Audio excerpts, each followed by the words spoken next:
A lot of people look at us as robots who are just out doing a job, but everything we see and do affects us just like it does everybody else. A lot of problems with first responders and veterans is that now we're in a battlefield that's very different. I've lost more friends to suicide than I did in combat, and it really hurts.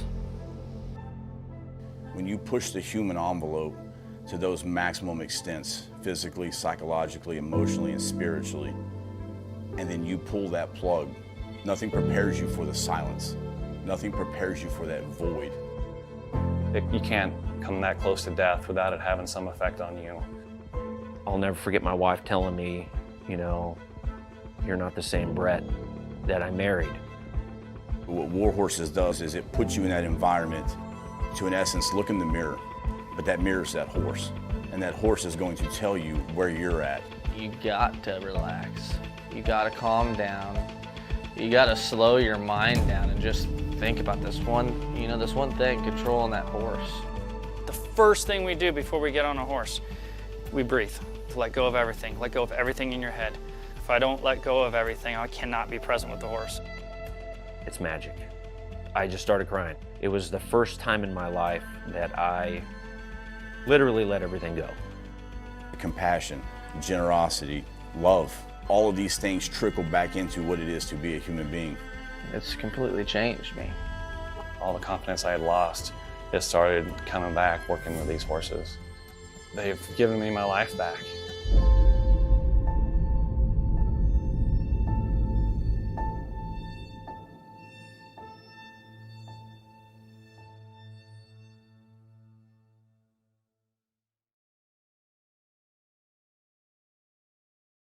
WTF Nation Radio. WTF Nation Radio.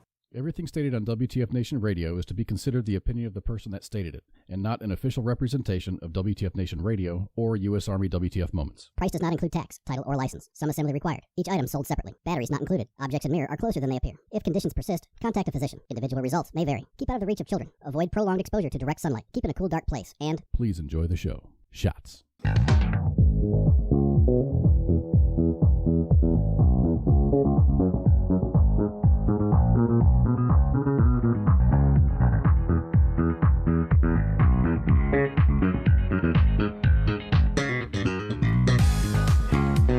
All right, everybody. All right, here we go. Happy Friday, everybody. My name is Kaz, and this is WTF Nation Radio, and this is our presentation of Friday Night Freedom. How is everybody doing tonight? Glad to see such a great crowd. There was a bunch of questions during the opening music. Who is this? I like this. The name of the band is Another Round. They are a veteran-fronted group out of the Oklahoma City area, and they are just awesome. Lead singer is a Navy vet, and he is the veteran in question. Wow, so many things happening. We've got a great show tonight. Warriors Ethos is going to be on in the second hour. We're going to be talking to Shepard, and there's going to be, from what I hear, a special guest, and it's a very special guest. I'm definitely super underdressed for this, and I really look forward to it. Hopefully my video stuff works. I tried to experiment with Mr. Pookie, and things weren't going so well, but we're going to get things working, hopefully, by the time our guest shows up. So welcome, everybody. Happy Friday. Today is the 17th day of December 2021. Only 7 shopping days. Oh, actually only 6 shopping days till Christmas. 7 days till Christmas. So I wanted to start the show with just an announcement. And you guys saw the video with War Horses for Veterans. They've got something super special going on right now. If you are in the Stillwell, Kansas area, which is almost immediately south of Kansas City on the Kansas side, take Highway 69 down, and you will find them. So let me make sure I'm. I always forget to connect. I always forget to connect. But I've got it because I'm looking at my show notes, and you can see these show notes. It says up here on the top, record the show. I've got to, and that's the first time I looked at my notes, and I'm like, oh crap. I just, it's I don't know. I'm going to get this right. I can't read. I'll get this one of these times. I've only been doing this for years. Anyway, War Horses for Veterans is doing a donation collection, and they're going to make a delivery to the victims of the tornado ravaged area of Kentucky. So War Horses for Veterans had posted on their site that says we're running this horse trailer full of supplies to help Kentucky tornado victims on Sunday, which is this Sunday, this weekend. Some items that are needed are hygiene products, bottled water, new blankets, tarps, hand warmers, diapers and baby wipes, flashlights, batteries, lighters, and candles, etc. The donation time slots are going to be tomorrow. They had one today, but I wasn't on the air like yesterday or this morning, so that time has passed. So the next pickup, the collection time is going to be tomorrow, which is Saturday, between 8 a.m. and 12 p.m. at War Horses for Veterans, 5600 West 183rd Street in Stillwell, Kansas, zip code 66085. So in the descriptions, in the description of this show, I provided a link. And if you can't make a donation, everybody doesn't live in Stillwell, Kansas, or anywhere near Stillwell, Kansas. You can click that. You can click that link, and you can make a monetary donation if you choose. Just make sure in the donation you say tornado relief. I think it's tornado relief. Yeah. If you wish to donate funds, please write tornado relief in the donation notes. So that link, for those of you that are just listening and not seeing this, it is warhorsesforveterans.networkforgood.com. You can click that link and it takes you right to the donation site, and all of that goes directly to them. Just make sure you put in tornado relief on there, and that money will get there. They're going to fill a big ass horse trailer, and they're going to take all those supplies to these folks in Kansas. So tonight, in the second hour, we've got Jared Shepard. Now, everyone's going to say, who is Jared Shepard? Well, Jared Shepard is the HMFIC over at Warriors Ethos. He'll be joining us tonight in the second hour. Warriors Ethos is dedicated to providing assistance in the career planning, professional development, and placement of service members, veterans, and their spouses and caregivers throughout their transition. It's going to be an awesome conversation, and going to have some super special, cool stuff going on in there. What's up, Heath? Corey, what's going on? It sounds like the July 4th here. Elizabeth, we missed you too. Glad you could rejoin us. What else is going on there? I'm trying to catch up on some of the chats. Jack Taylor, did you get that info about that's Another Round? Another Round is the name of that band. So I got another announcement. Let's just stop with the announcements. I do have this announcement, but how's Pookie doing? Oh, I'm doing fantastic, man. And when we were talking right before we went live, I was commenting on your shirt. I said I loved your shirt, and that's just not an Iron Maiden shirt that you picked up at Walmart. That thing's probably no, that's legit. This is probably older than most of the people listening right now. That's the best kind, man. Those shirts, unless you get shot or stabbed, those shirts tend to last forever. Yeah, shot or stabbed, How you been, dude? You're all ramped up for the Christmas time. This is our last show for the end till the end of the year. Yes, I was actually debating on throwing like Christmas lights on my setup here, and I just didn't get around to doing it today. So I want to make it a little festive for the last show of the season, I guess is what you'd call it. But hey, how you doing, Pella? He says he's in Argentina. Argentina. Merry Christmas, Pella. Man.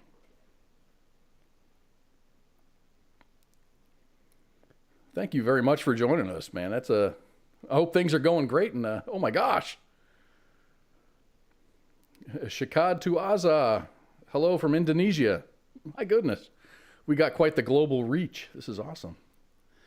Yeah, this is going to be our last show until the new year. I'm going to be heading out at the beginning of next week. Going to go see my parents. I haven't seen my parents in a very long time. I'm going to go see my brothers. I got 2 brothers and their families. The last time I saw my brother, I think it was 2 years ago. It was 3 years ago. He and his wife had come through. They were just on a trip, so I met up with them and had lunch, and then they were on the road again. So I'll be able to hang out with them for a long time. I'll be there for like 3 weeks. It's going to be great.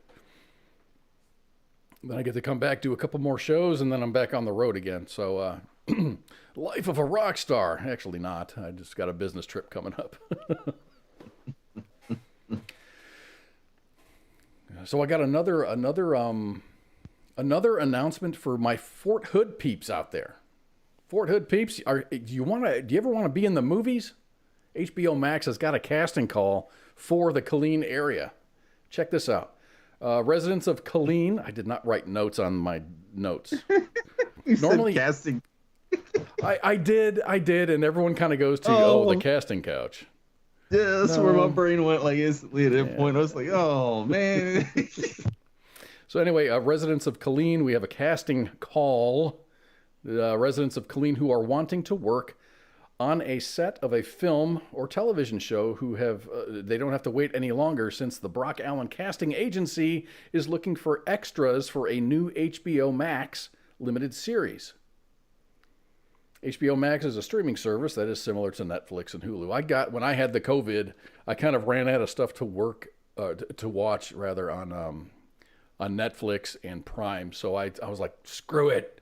So I went and bought like a year's worth of HBO Max. And the only thing I tried to watch Game of Thrones. Didn't love it. I didn't love it. See, it's like certain kinds of wine, Game of Thrones, right? Mm-hmm. It's you either like it or you don't like it. It's like a taste kind of thing. I loved it. I loved every bit of it. I think it's except the last season. I think if I waited, because I think there's a lot of character development that has to happen, and I wasn't patient enough. I think I watched 3 episodes of the first season. Yeah, you didn't give enough time. You didn't get enough time. I just whoever that blonde girl is that commands the dragons, that wasn't commanding dragons yet. It's just she's Emily just like Clark. thrown around and used and abused, and I'm just like, man, I can't watch this. Maybe I should just like fast forward or skip. I don't know. So anyway, I went back and I didn't like it because I watched those episodes of Game of Thrones, and then I said, okay, I'm going through the menu, and I'm looking for these shows. And I came across Beavis and Butthead. So I watched like a day and a half's worth of Beavis and Butthead after that. Was it Beavis? No, it was South Park. Sorry about that. Same mental level. But yeah, it was South Park. South Park is on a whole other level. But I watched a bunch of South Park, and I'm just like, this was like $150 or $160 for a year's worth of HBO Max. And I'm just like, I can't do this. There's no way I can do this. There's nothing else here that I want to watch. So I got Lord back of the Rings.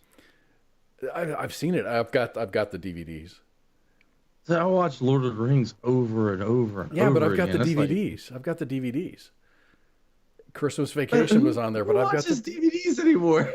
Oh, I know it's old school. I got the cassette tape. I got the vinyl. I got the 8-track. Oh man, dude, man. AC/DC Back in Black on 8-track was awesome. I bought one of the cars that I owned was a 1976 GMC. GMC, what was it? Was it a Pacer? Pacer. It was a Pacer.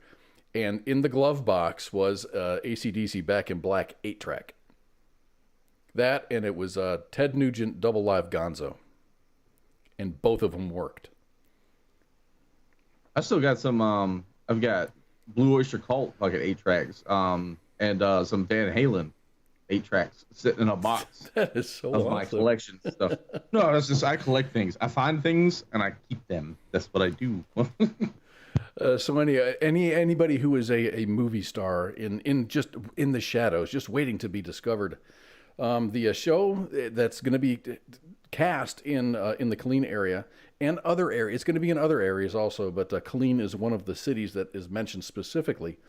The show is a period piece set in the 1970s, and it's based around a murder that happened in Central Texas, adding that they are looking for local residents to be cast as extras in the show. We're looking for anyone. Okay? We're looking for anyone.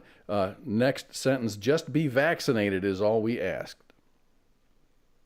Shooting is to be done in other Texas towns, and it will begin in Killeen on January 25th, and it will only be on that day. Extras will also be compensated for their time, but Morris did not, who is the head honcho there, he did not have a dollar amount of what you would be paid, but it is a paid position. So I've got some info, some details here. So follow these instructions to the T.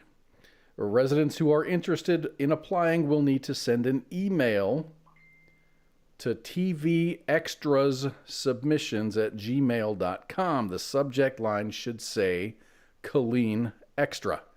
Include your full name and your contact details. Include 2 photos, 1 selfie and 1 full-length photo. A copy of your VidVax card. Also, provide your clothing and shoe size, like your pants, your waist, and then your inseam, your shirt size. Send in your height and weight and the city in which you reside. And the last item, which I didn't put on there because I kind of ran out of space, was your availability. And I don't know what that means. It's like one day, January 25th. So send all that information to that email address, and I think... If they're looking for extras, this is one way to do it, and this is your big break in Hollywood. Yeah, I would stay a million miles away from that. That's just my personal opinion. Fame sucks. Russell Jenkins says, I wonder if it's the triple murder that happened in Waco back in the 1980s, the Lake Waco murders. There's a book about it.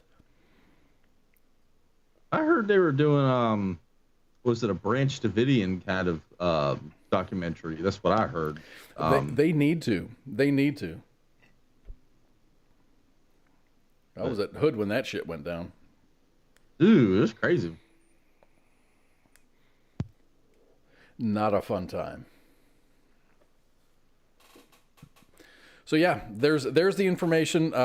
If you need, if this is just, if we're just talking too fast or whatever, hit us up on the radio page. Just send us a message saying, "Hey, what information do I need for the casting call?" And I'll be happy to send it to you. On the Twitters, I'm at Kaz_FNF. If you want to reach me on Facebook, it's just Kaz-WTF Nation Radio. And I will be very, very happy to respond to your messages. So, with all that out of the way, I guess that was mostly announcements. I mean, I have a couple of interesting news stories that kind of came across the desk.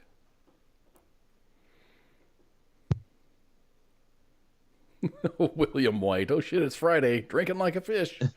Cheers, brother. Cheers. Just if you need to go anywhere, man, just make sure you get a ride. Don't be drinking and driving. That's just not a good thing. Yeah, don't drink and drive. It's not worth it.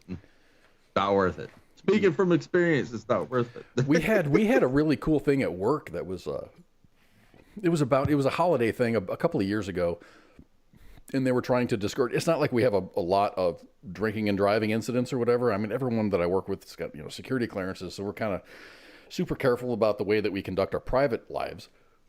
But it's just like it was a photo. It wasn't a photocopy. It was a graphic on a piece of paper of a ticket, and the ticket had the offense was DWI, and then underneath was all the costs associated with the DWI.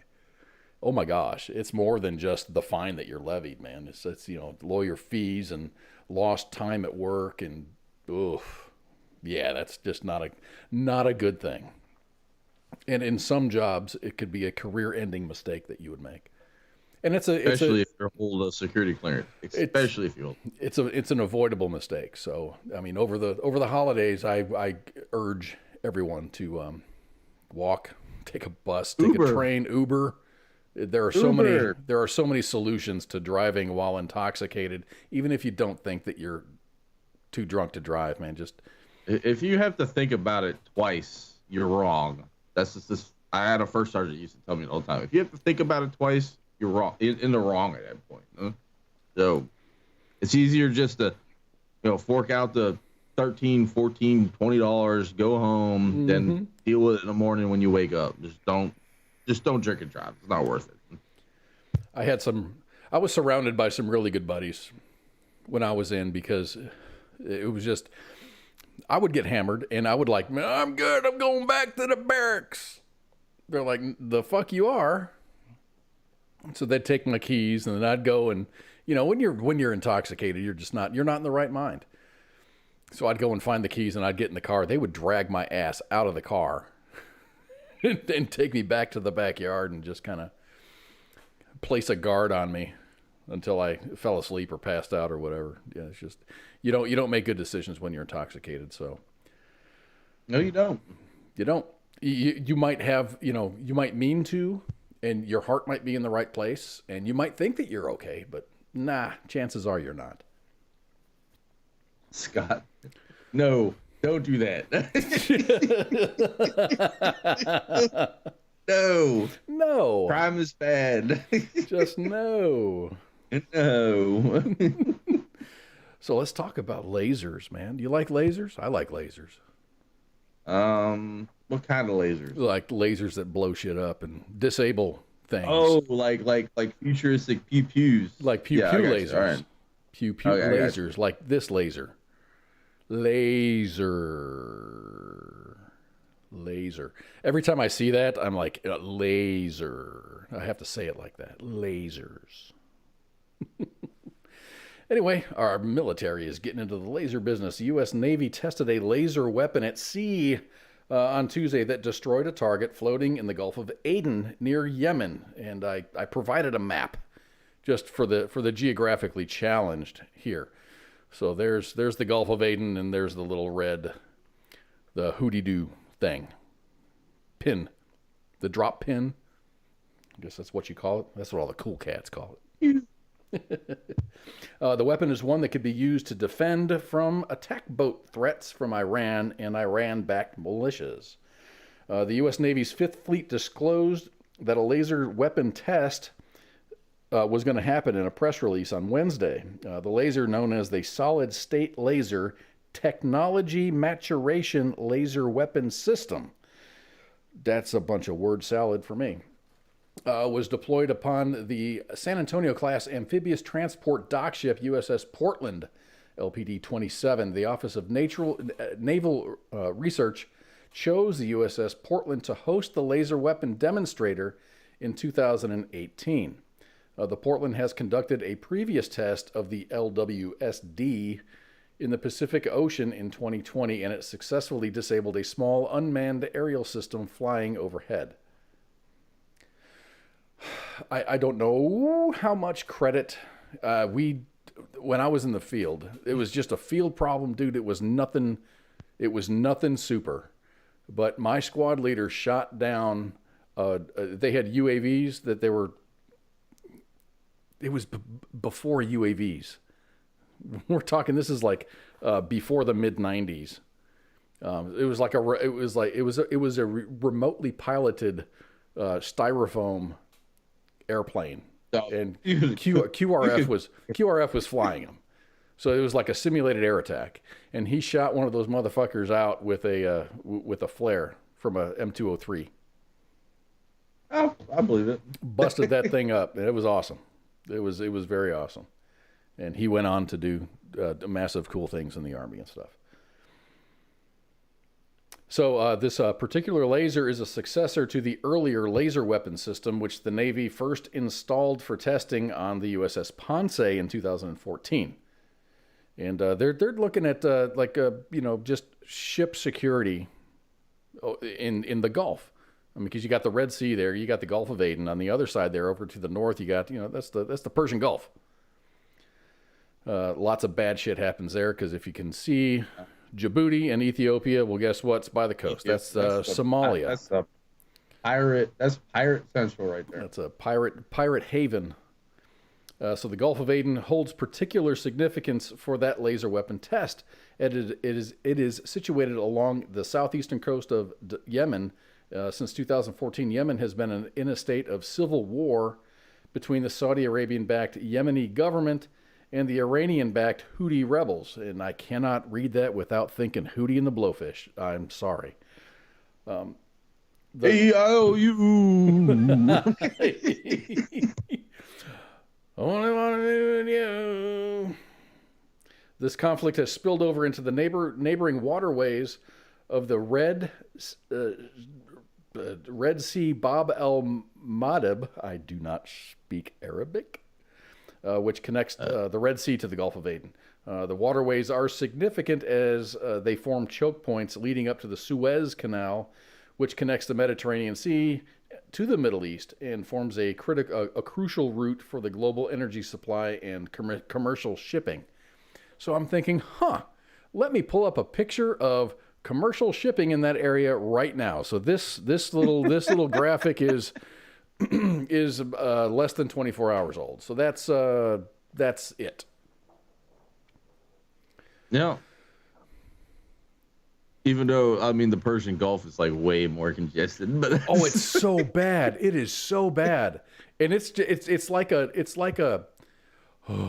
I don't know. I don't know how to say this it's like a stupid ass. It's like driving in a parking lot with no stripes and no one knows how to drive. If you see the Red Sea and then the Gulf of Aden, it looks pretty organized. Everything's kind of cool. But then you look at the Persian Gulf, holy crap, dude! It's like looking at this is the Sea of China. Is that what they're calling it now? I don't know, but that whole like Hong Kong, Taiwan area. Oh, that's crazy. If you look at it, it's insanity at that point. There was actually a ship accident in the UK, over in the Uck, and it was just like this one boat hit another boat. I'm like, dude, it's not like you can't see each other. Line of sight. It's momentum. It's not like you're. I mean, it's not like you're in submarines and you have. It's not like you're in a submarine and you can't navigate. It's you can see everything. I don't get it. I don't get it. So somewhere out there is a lost lieutenant. It looks to me they're all in the Persian Gulf right now. Oh, I was about to say, there's a lost lieutenant or captain off. I pulled up I pulled up that map and I was looking at the congestion around like the United States coasts, and there's a lot worldwide. It's not like it's just in one place. It's everywhere. There's like boats and crap. I don't know what normal is supposed to look like. Something tells me normal is supposed to look a whole lot like these waterways around Yemen and Ethiopia and Egypt and Saudi Arabia. That looks normal to me. Djibouti. I want to talk to some booty. But man, what we have, and gosh, should I pull this up? Why not? Fuck it, we'll do it live. I'm gonna do it. I gotta figure out how to do this without just throwing a wrench into stuff. Okay. I showed you how to look at boats, and now you can't stop. I can't stop looking at boats. Okay, so here. Okay, we can do this. Marine traffic. Marine traffic. Yes. This is so beautiful. There's so much. Oh my gosh, there's so many boats out there. It's amazing that there's so many boats out there, because I've traveled in the Gulf of Mexico and I didn't see too many boats. And I'm looking at this map and it's like I should have been hitting boats. It's like the first time I went to Norfolk, Virginia, and I saw, like, I've never really witnessed an aircraft carrier like firsthand, and when I saw one, I was like, "Holy shit!" That thing is massive. So this used to be super congested. This is California, and this is the West Coast, right? It looks pretty clean because everybody's going to the Gulf of Mexico. It's really insane because that's like way worse than it was like a month ago. I haven't looked at it in a while. No, it was because all of that congestion, all of this congestion was over on the West Coast. Now all of that congestion is in the Gulf of Mexico and somewhat on the East Coast. But you look at the Great Lakes, the Mississippi River, all of these other big rivers and stuff, the St. Lawrence Seaway. That's just, I mean, we're getting shit done. It's just, people got to take a detour.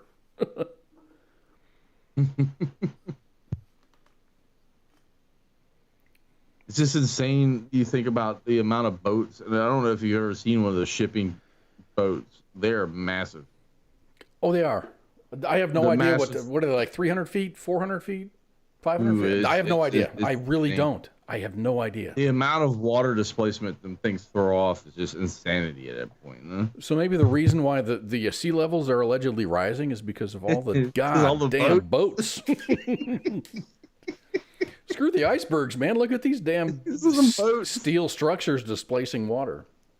It's Bodie McBoatface. That's some funny shit right there. So yeah, so that right there is the United States, and then you kind of got to go woo, do do do do do do. Iceland's got a shitload of traffic too. Look at that. Norway, huge. Europe, the North Sea is always congested. So here's China. China. This is like where everything comes from. Is China. I don't. You could throw a stone and hit a boat the way that looks. But I know. I know it's a lot more spread out than that.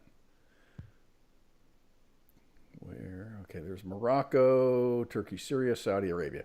Okay, so here is the Persian Gulf. Here's the Gulf of Aden. Nice. Look at it. Everyone's in their lane. The incoming and outgoing, they're traveling in the channel and they go to their places. And then you get to this Walmart parking lot of Saudi Arabia. Holy freaking shit. That is insane, dude. There's all kinds of stuff there. I don't know. Someone's asking, the green is our ships. I have no idea. I really don't know. There's a color code. Let me look at the color code. You can click on the ships and it'll give you like info on the ship. So let's just look. That's pretty. I don't know if the green is actually moving. I think, like, from what I understood, the red on that was ships that aren't currently moving. They're like just stationary. Is what I understand. Well, the red dot at that point. And it's outgoing and incoming at that point. Okay, this I clicked on a green one here, and that's APL Gulf Express, which is a U.S. flagged ship. Here's another itty bitty one here. Cargo vessel, position received via satellite, no information. Doesn't say what it's flagged under. Little blue one. What does that one say? Tug. It's a tug. Here's a red one. LR. Somewhere from LR. Destination. I guess the blue ones are just like support vehicles, I guess, at that point. India. Yeah, man, I don't know. I don't know if there's a Rosetta Stone that says what is what, but man, that's just crazy, man. Look at all of these. This is Europe. This is Europe and France. Europe, France. Let me see. Where's the? Well, just look. Was it the Baltic Sea by Ukraine? And that's like my big thing is I think that's the reason why Russia's pushing in on Ukraine so hard is because they want access to that. And that's like The shipping that's channels? that's like Chinese level for Europe at that point. The Mediterranean and stuff like that. Let me see. So Bosnia and Herzegovina? Is that what you're talking about? This area? Croatia? No, I'm talking about like more like the Romania. I don't know. It's the Baltic. Is the Black Sea or the Baltic Sea? I can't remember what the name of it is. The Black Sea? I'm really bad.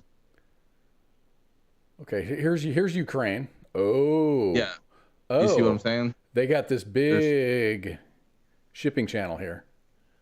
Yeah, because that's going to be the next in the next 20 years, in my opinion, is going to be the next Persian Gulf, or the Black Sea, or whatever it is. But the fight for shipping channels. Oh yeah, it's insanity at that point. Huh? The shit we fight wars for: water, oil, commerce, the right of commerce. Dude.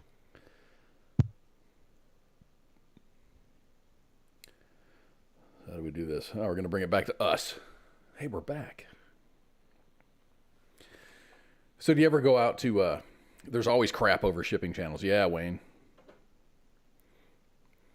But, you know, and even in the past, Russia was like, no, we're not going to invade the Ukraine.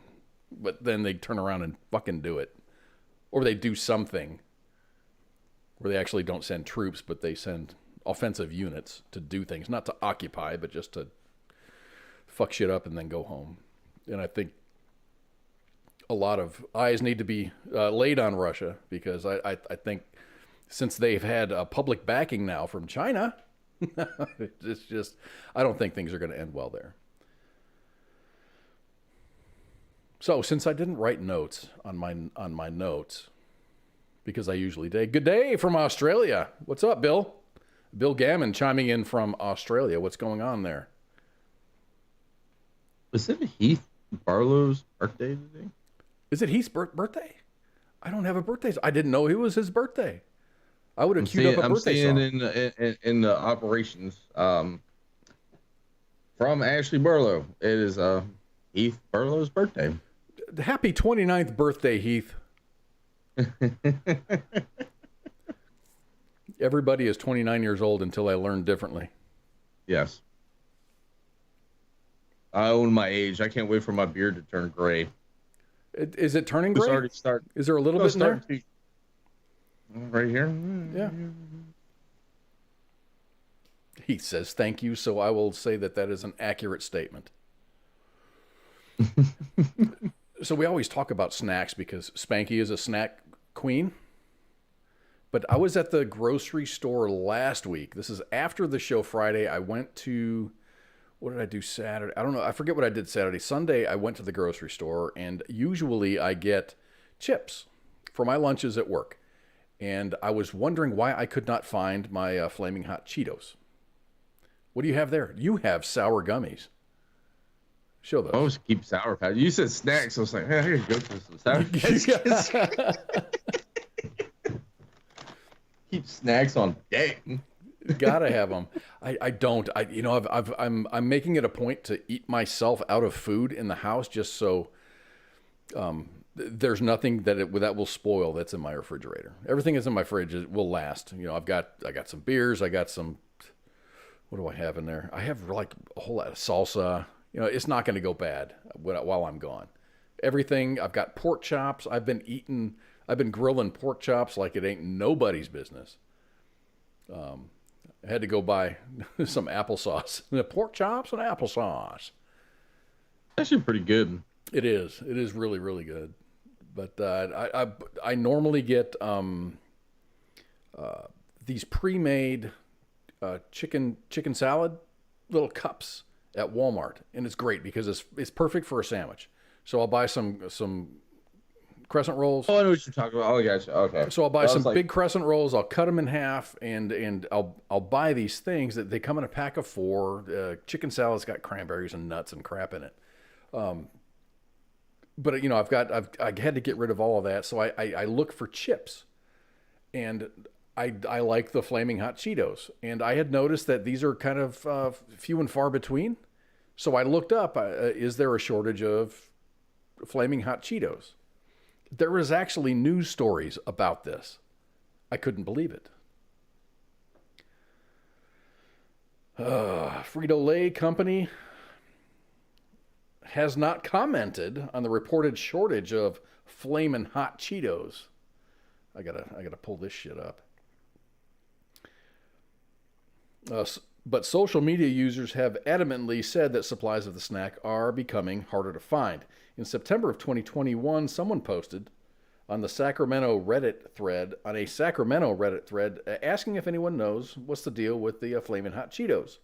They're hard to find, or they've just simply vanished. A user commented on the post saying that there's a chip shortage because of the supply and labor issue. In November, a Twitter account by the name Say Cheese posted the rumored shortage writing that there's a hot Cheetos shortage in the U.S. right now, and the shortage is mainly because of increased demand and tightened supply. Some stores are putting limitations on how much you can buy. Yeah, there was a limitation on how much I could buy because that quantity was 0. No, I'm like so confused here in this because like I just was at Walmart and they had all kinds of Flamin' Cheetos. No shit, even the ones with lime. Yeah, they had the lime. They had like the popcorn, the puffy ones. You name it, they had it. Huh? So there's been no confirmation from Frito-Lay on whether there is actually a shortage of Flaming Hot Cheetos, or that the brand is discontinuing the snack. But in April of 2020, the company did announce a pause to production of extra Flamin' Hot Cheetos. And the reason was we have simplified our production to meet the current overall demand. And because of this, we have temporarily paused the production of Cheetos Crunchy Extra Flamin' Hot. Like what Frito did with they used to have Tapatio flavored Doritos, and they just stopped making them. And they were so good. I can't wrap my brain around it. Russell Jenkins. He goes, I'm confused with Flaming Hot She-Hos. Cheetos. Cheeto apostrophe S. Cheetos. Add a Z.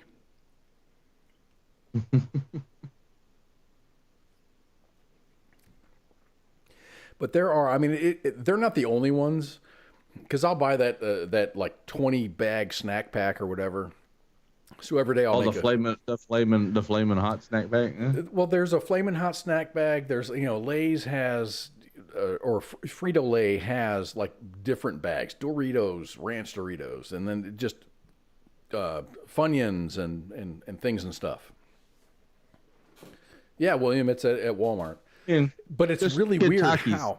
But it's really weird. They're the same thing. I don't like Takis. I really don't like Takis. They're the same thing. Then same thing as what, Doritos? Takis as like the super flaming hot like Takis. It's like little taquito rolls, but they got the same seasoning on them. I mean, if you got a craving, need a fix, there you go. Okay, I'll give you that, but there's a difference. It's kind of like going for the store brand versus the brand name. They're good, and they'll give you a fix, but it's like buying discount crack when you want the real shit. Yeah. It's like what is it like? What are they called? Frosted Flakes with the Tiger on the front. Tony the Tiger, right? They're great. Gotta have the Tiger. Yeah. They're great. You hit the international aisle in some places, and they got the Mexican version of it, and Zucritas is what they're called. It's like a 6-pound bag of these things. And so much more better than Frosted Flakes.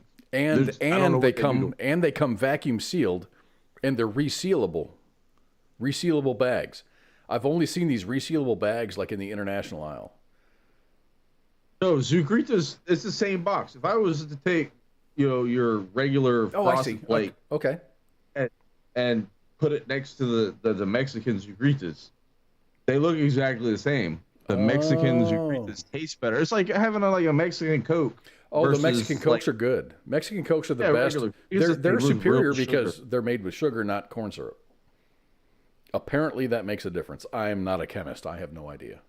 Oh, well, I mean, corn syrup. I had to get over that. I got deployed to, Bahrain, and I took a sip of the Mountain Dew. They still had the old pull tabs from, the 70s, I was like, what's going on here? And I, cracked it up, and I drank it, and I was like, ooh, that hits a little different. What's this? This is really good. And I was like, I remember. And I found out they put real sugar in their shit instead of fructose, high fructose. Mm-hmm.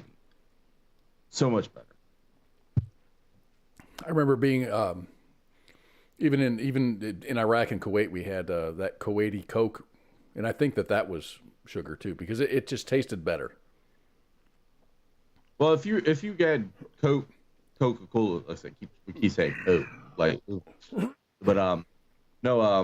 the Coke that comes I think Saudi Arabia produces most of that, so it gets exported at that point. But they use real sugar in there. It's good. It's better, I think, in my opinion. But teach their own.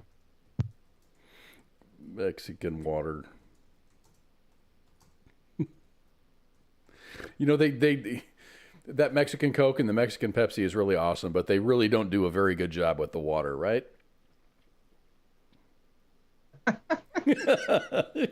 Russell Jenkins says everything's good except for Mexican water.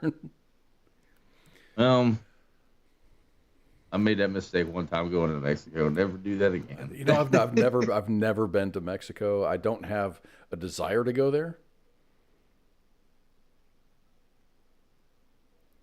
I just don't.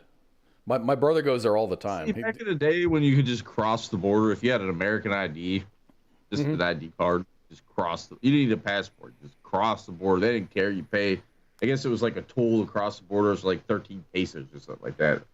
And you just hit the town up, and then you go back across the border. And when you hit I guess it was TSA at the time or whatever, but border.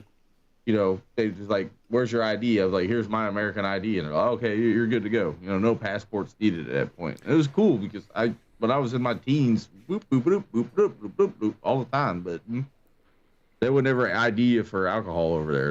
But then freaking 9/11 happened and all that shit's kind of out the window now. I don't know when that changed. I don't even know if that was 9/11 or this is a recent thing. I'd say within the last decade they made it so you used to be able to go into Canada the same way. It was just kind of like, hey, I'm an American, roll into Canada. I got an American ID, cool, whatever. I went. I just renewed my passport last year. I think it was last year, and I was wondering if this would be good for border crossing, and it said, yes, this is good for border crossing. I didn't read the fine print. So here I am going, I'll be up in Canada for the bulk of January, and I read on my card passport, I got them both. I got the actual book, and I got the card, but you can't use the card for air travel. You have to have a paper, that book passport. I didn't know. I don't travel a lot internationally. When I did, it was just from here to Kuwait and Iraq and back. But I had no idea that it wasn't good because my boss is like, hey man, I'm going to make some airline reservations for you. I need your passport and your ID and a credit card. I said, okay. So I handed him those cards, and he's like, hey man, you got a real passport? I was like, yeah, it's in my house in my safe. He's like, yeah, I need that. I can't book you on a flight without this. I was like, crap, okay. I didn't know that. Now I do. But if I wanted to drive across, because we were fighting with COVID rules, you got to have the VidVax to get into some places, and you definitely have to have a negative test to get back in the country and stuff. We were going to fly to some podunk northern New York city and then drive across the border. It would be like a 3 or 4 hour drive to where we're going. And everybody on the team was just like, "Nah, let's just fly into Quebec City and we'll be fine." So it's going to be fun. Hopefully this Omicron thing doesn't just wreak havoc over the holidays. And a lot of states are just kind of going overboard. No, they've been going overboard with it. Now all of a sudden, I've read some news articles. I was like, it makes absolutely no sense at this point, you know. Now all of a sudden in California, I think the governor said that, you know, they're mandating masks everywhere now again, regardless of your vax status and stuff. And it's tiring, dude. It really is tiring. It sucks. I don't like it. Just love having, you know, like an overpowerful government over top of us all the time. It's a variant. It's a variant that is very highly contagious, but it doesn't pack the punch that Delta did or the original thing did. So, crap, man. You know, it's just like, what the hell? I think there's politicians out there that are just going to try to grab on to the last little bit of power that they have, or they're going to execute some, you know, power grab as much as they can until they can't anymore. And it's just going to be up to us to stand up and say, "Fuck you." Yeah. That's about it. I don't know. Damn, dude, it's like 4 minutes to the hour. That was quick. I was going to talk about fact checkers and stuff. Oh my gosh, I had like pages and pages and pages and stuff. We could do 4 hours tonight. No, we don't have to. But hey, we're going to take a break, and when we come back from this break, we are going to have Jared Shepard from Warriors Ethos and a surprise guest. You will not be disappointed. Hopefully, I can get these guys up on video. Hopefully, we can get these guys up on video. Man, I got to scroll all the way down on my little timeline here and go to the break time thing. This sucks. I didn't get to talk about all the things I wanted to talk about. This is cool. It's cool to run out of time versus running out of content. So this is cool. All right, I hope everybody can hang with us for the next hour. This is going to be a great next hour, and we'll be back in just a couple of minutes. Got a lot of clicking to do here. We'll be back in just a little bit. WTF Nation Radio. WTF Nation Radio.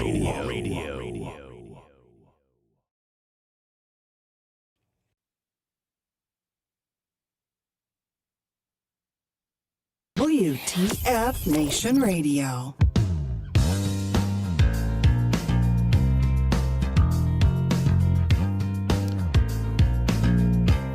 Okay, everybody, we're going to do this live here. Thank you all for coming back and joining us again. Turn this annoying music down that my guests cannot hear, but I can still hear.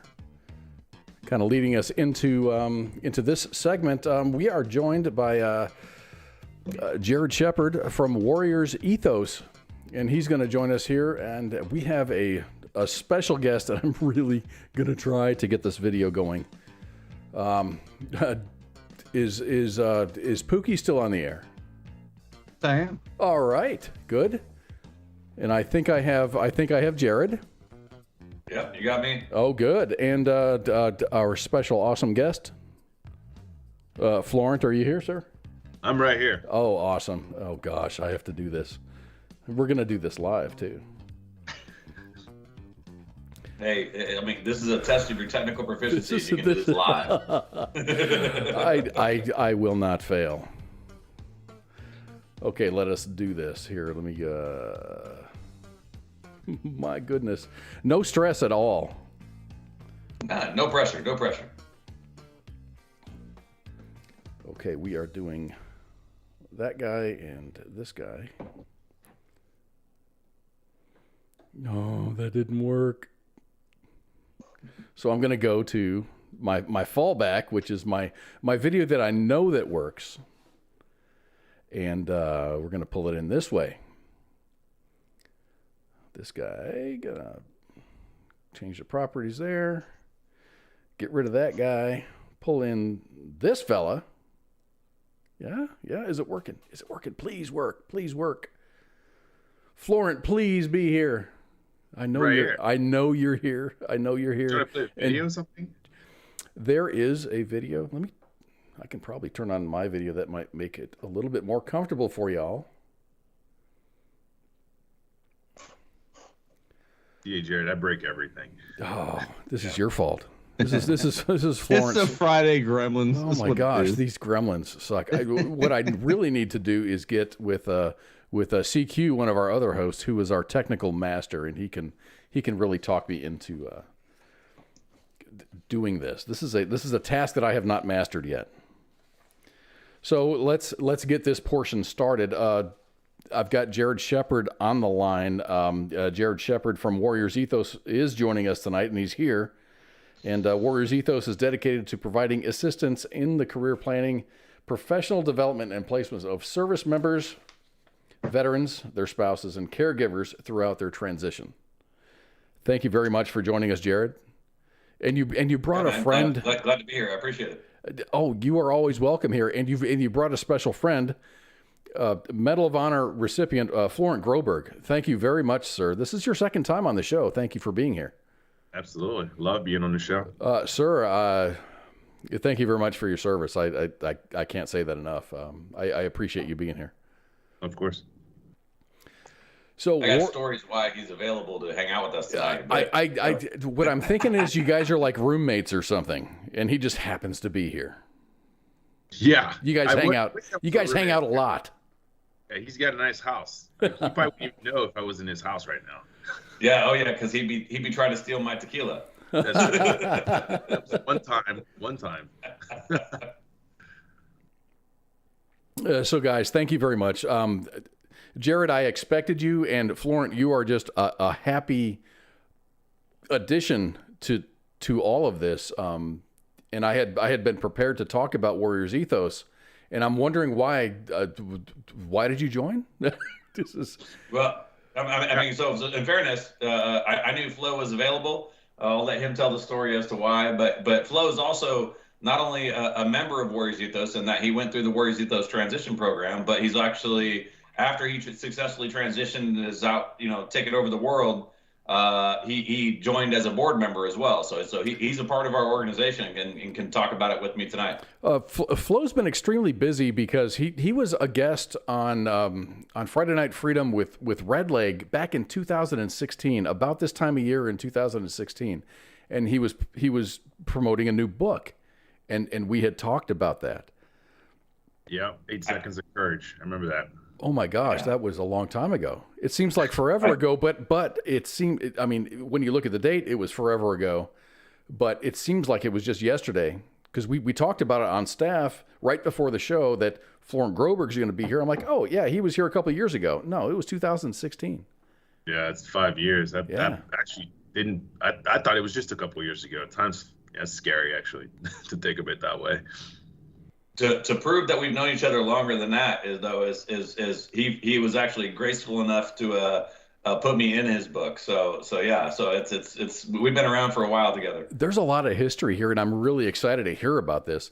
Jared, if we can talk to you first, Warriors Ethos, you guys do a lot, like an immense amount of work for veterans transitioning into the civilian life, which for some might be just okay. But for others, it might be a little bit more difficult, and they might need a hand. Is that pretty accurate? Well, so I mean, transition is a challenging time for anybody who serves, right? Because regardless of what your MOS is or what your job is in the military, the military does a great job of recruiting good talent, people who are patriots, people who volunteer, who want to be a part of something much bigger than them, and depending on what you do, it spends years teaching you how to be proficient at your job. One of the challenges that we face is you only get about 10 to 14 days to figure out how to be a civilian. In my philanthropy career, my career as a philanthropist, I kind of started out donating to other nonprofits, and then I developed this mantra of the idea that especially back when I started this, was largely wounded soldiers and wounded soldiers who had served in combat, like Flo. And I, in my conversations with them, I found that I had this one mantra of questioning that always led to a very emotional response, right? And it was, whether it was an emotional response by the veteran or emotional response by the family, the spouse, it didn't matter. And it just, it touches an open nerve, which was always just kind of a simple question. What's next? And the idea of what's next is such an overwhelming and overpowering question, especially to a wounded veteran, but let alone just a traditional veteran who's served in the military, whether it's for 4, 5, 6 years or for 25 years. It's a heap of a loaded question. And okay, how am I going to leave the military and be successful at something that I do next? How am I going to define myself next? How am I gonna be successful at what I do next? So that kind of became the basis for how I created Warriors Ethos, was around that one question. And the entire organization is kind of a one-trick pony, and that's all that we do, is we focus on what's next and then helping that veteran in transition so they can be successful. That sounds like an extremely daunting task, because you have a whole class of veterans. I'm not classing like to say you're better or less, but you have a class of veterans that are transitioning that are, it's either they have a skill set that is easy, or they don't, or they have other things going on. Florent, I had no idea. I knew that you were involved with with LinkedIn and all of those things. I remember that conversation vividly, but you've done some major other things regarding all of the veteran transition stuff. I had no idea you guys were you were close, or you were connected. Yeah, well, I mean, it's you start somewhere, right? And just like the majority of our veterans who are transitioning, specifically the wounded ones, I really had no idea what was next. So when Jared posed that question, it was sort of I'll get back to you. And literally, it was about 5 months. We met in November of 2012, and I wasn't ready to have that conversation because I was convinced that I would be fixed. My wounds would heal, and I'd just get back into the force. When I became not a reality, I started engaging in terms of what's next for me. And so I got with Jared and his team and spent quite a bit of time just highlighting what the opportunities were out there. And so we did some very simple exercises. What do you like to do? What do you not like to do? And then he put a plan to get, for me. But he didn't just go out of nowhere to create a plan. He really listened, and he connected me to his network. He brought me in to do an internship at his company, Intelligent Waves. And then based off that, we just really we put a roadmap together.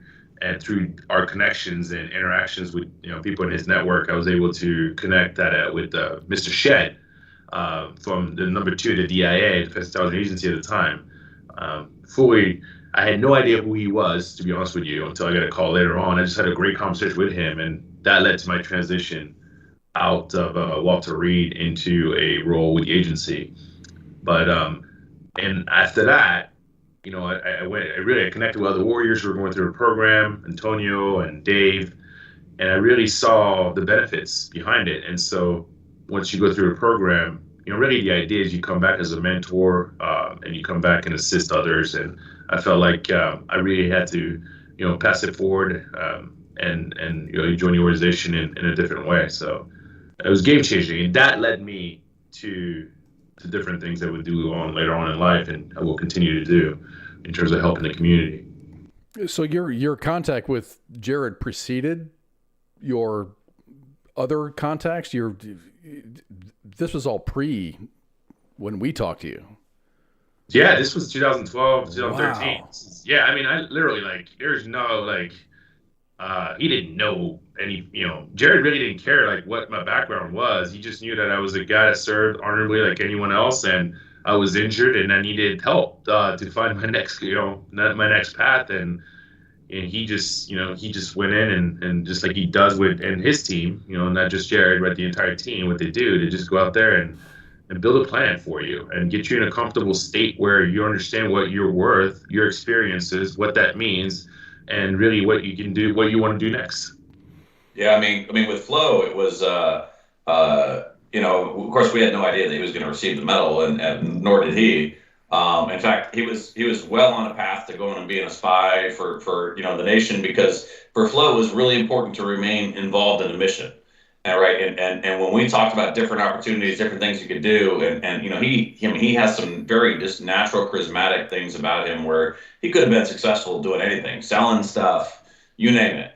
And he was really attached to, I still want to be a part of the mission, right? Okay, if I can't stay in the Army, I got to do something else in relation to that. And so his opportunity to serve with DIA was a big deal to him, right? And to go be a part of still the defense mission and be a part of the grander scheme of how America would benefit. And, of course, he called me about 20 minutes after the president called him when he got when the president called him to tell him he was getting the medal. That changed his path, right? It changed his path in a lot of ways, to include his ability to play a role in the mission. You can't go be a spy or go do cool stuff for the U.S. government when you've spent the last 7 months on television every other day, which is what he did after he received the medal. It kind of changes your career path, or your career plan at least. It does a little bit. And that was General Stewart, who was running DIA at the time. He said, it's really hard for you. It's literally, his words was, really hard for you to be a spy and be John Smith and travel the world when you have a Wikipedia page with your face and your whole history. And it's like, oh, that's really like touche. And that's all you need is, I've seen you before. Yeah. But so with Warriors Ethos, I mean, we had a lot of guys, like Flo. I mean, obviously, and not necessarily whoever received the medal, but I mean, you look at our first 4 guys that went through our nonprofit. The very first 4 who are still hallmarks, kind of how we built the program. One of them was, the very first guy who I met was Antonio Turner, who's on my board now. I met this young man in a wheelchair and at a Special Operations Warrior Foundation dinner, and I said, hey, all right. So, and of course, I went back to my mantra, what's next? And he kind of got emotional and teary-eyed, kicking me out. I'm a single father. I don't have a really usable skill set. I don't know what's next for me. And that became the basis for what became Warriors Ethos. Ultimately, at the time, I was lucky that I was connected with a lot of senior leaders in the SOCOM environment, and I asked for permission to have access to them. They ultimately gave me and my company access to what's called the CARE Coalition inside of U.S. Special Operations. Okay. Me being me, I went out and recruited a whole bunch of them, and the first 4. I mean, all of them great stories. Mark Holbert, Dave Smith. Dave Smith's my current director of the nonprofit. Both of them, 3rd Group Special Forces guys. 17 and 21 years in Special Forces. Mark stepped on a crushed wire IED, lost both of his legs. Dave, standing 2 feet behind him, lost his left arm, part of his right hand. But guys would honorably served and had done great things for our nation, multiple combat tours under their belt. And now all of a sudden they're being faced with what's next, right? Ben Harrow, our 7th Group Special Forces captain, led the way, leading a raid, stepped in a hut on a raid, stepped on a crushed wire IED, lost both of his legs. Constitutional law graduate, came to me originally in my nonprofit and was like, Jared, I'm going to be a lawyer. Okay. But before you go to law school, let's set you up an internship so you can try it out, right? He was there for like 4 or 5 days, came back and was like, yeah, Jared, screw that. No way. Don't want to be a lawyer. What else can I do? And Ben actually went through, I think, 4 or 5 internships until he really got himself on the right path. And now he's an entrepreneur. He's out there as a partner in a business doing great things. So, I mean, one of the things that really makes Warriors Ethos unique is what, Flo referred to earlier, is the idea that rather than us going out and finding a thing, like, say, an opportunity, Microsoft wants to hire 20 systems engineers. All right, let's go find veterans we can put in that job. No, instead we go talk to Microsoft and say, hey, what kind of guys are you looking for? and we put that into our inventory, and we make that an option to our transitioning veterans. That makes a difference. What types of people are you looking for? In our veterans?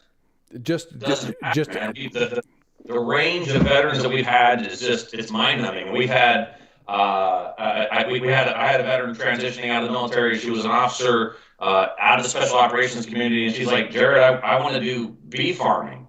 I want to be an organic bee farmer.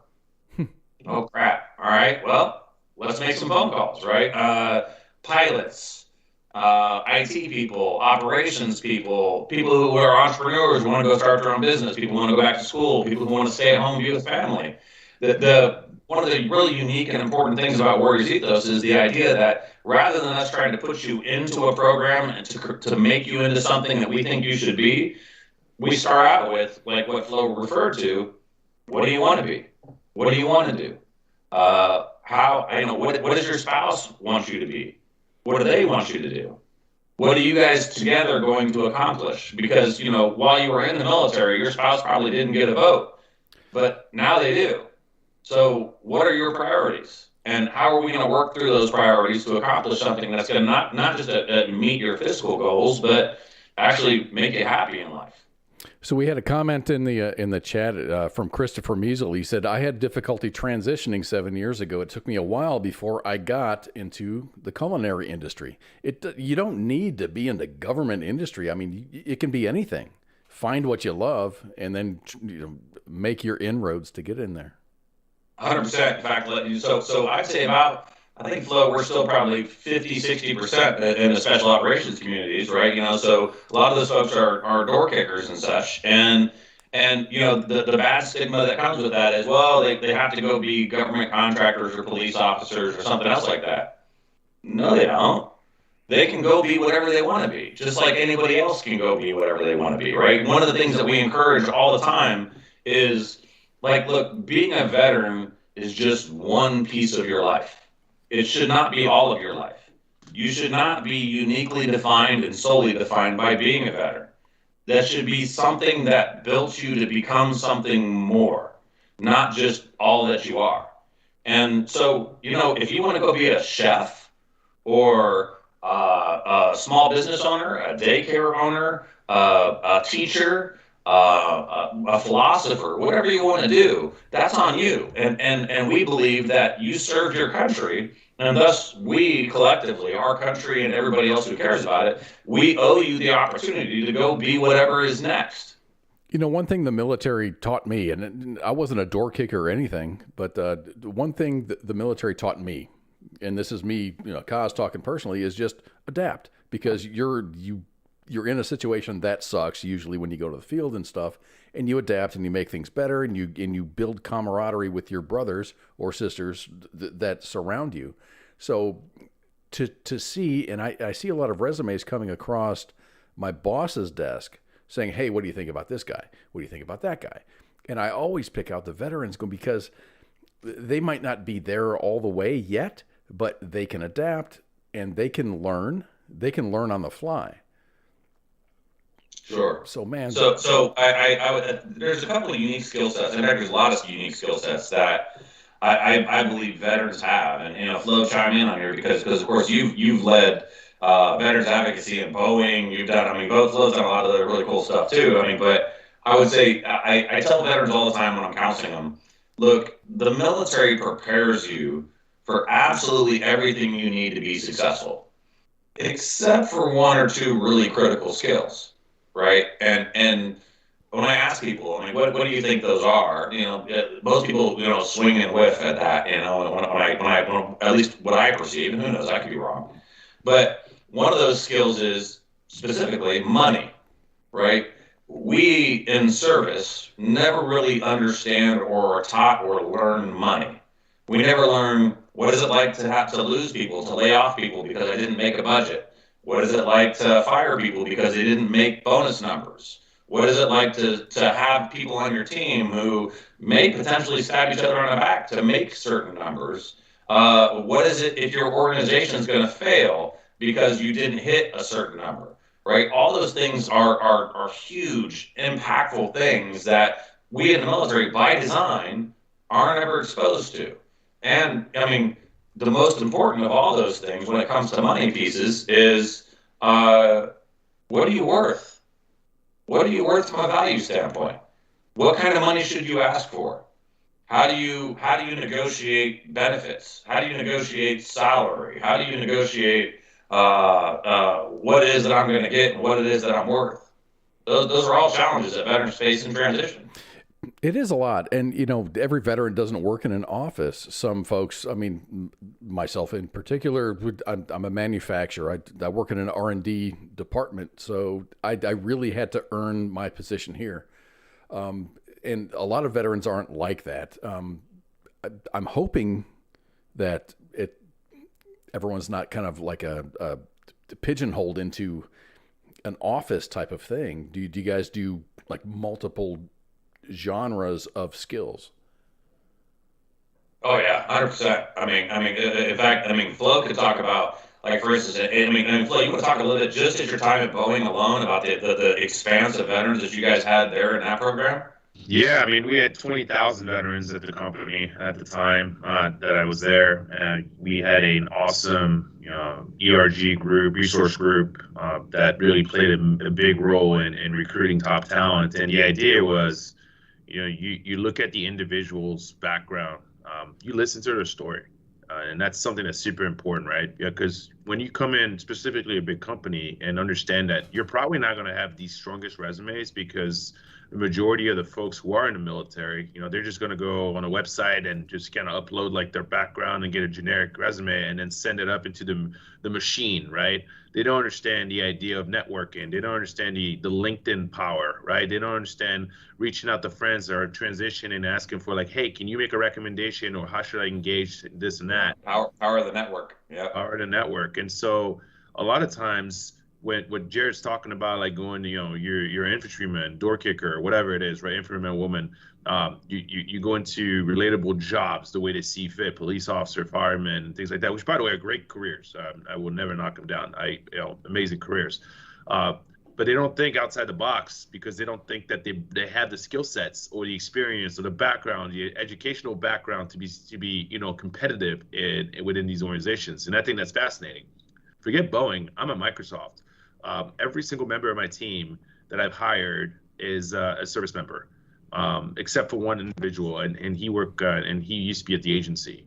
And they're all MARSOC, UNIT, DEF Group, JSOC, and some Air Force, and they, some of them were analysts, some of them were door kickers, but they all bring a very specific set of skills. They understand the customer's environment. They understand the way it operates and makes decisions. They understand the language.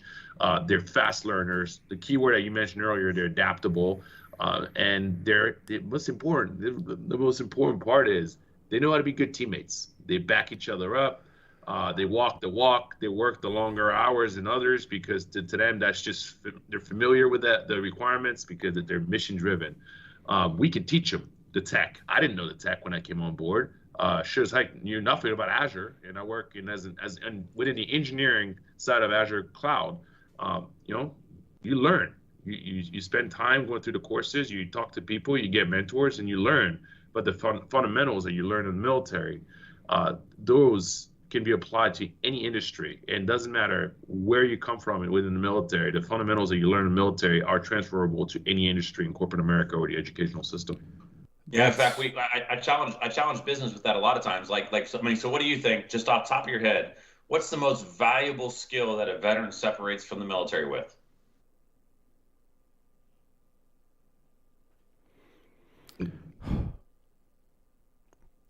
Well, Crickets. I was going to say adaptability. Anybody who is a veteran can adapt to whatever their situation is if they're in that position. So one of the ones I get all the time is leadership, right? Everybody in the military understands leadership. They understand leadership, but not necessarily everyone who was in the military is a leader. True statement. But what's interesting is, what everybody in the military is and was, and is entirely crucial to the success of an organization, is followership. They understand how to function within an organization. Yeah. They understand the chain of command. They understand how to empower the people that are above them, how to support the people to their left and the right, and how to bring the people below them up, right? And that's something that all of us in the military are taught. And it's critical in organizations. And if you can teach someone those fundamentals of leadership, of accountability, of responsibility, and the followership, a technical skill set becomes pretty easy, right? And that's what we spend a lot of time talking to industry about is like, hey, look, who cares if he doesn't have his master's degree? If he has 6 years or 8 years worth of service, you may find that that person's more adaptable, to your earlier point, and more capable than your other candidates. So we have a question, and it's more of a statement in the chats, and I want to, I don't want to say dovetail, but I'm going to say dovetail. Just kind of like expand on that. What's it like working with civilians? Because a lot of times in these agencies, you have a civilian in charge of a military thing, but then you have to convey the message that, hey, this is going to work, this is not going to work. How do you get that to work? I'll start. It's about treating people as individuals and fully understanding where they come from. So if an individual you work with could be a peer, could be a subordinate, or could be a boss, right? You know that they don't potentially have the language.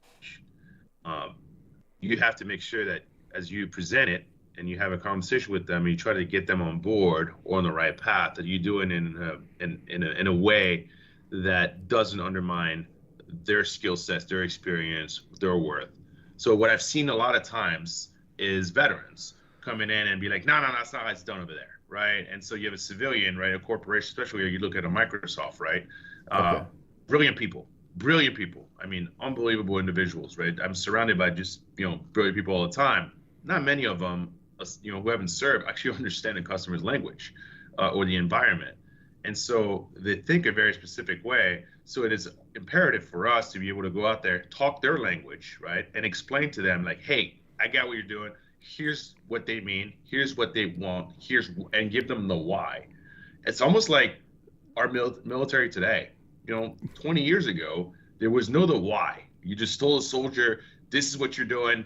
Roger that, sir. You go on. What I'm hearing from my friends now who are leaders is like, hey, when you're putting the plan together, you really got to focus on the why to get the troops to follow. It's just a generation change, right?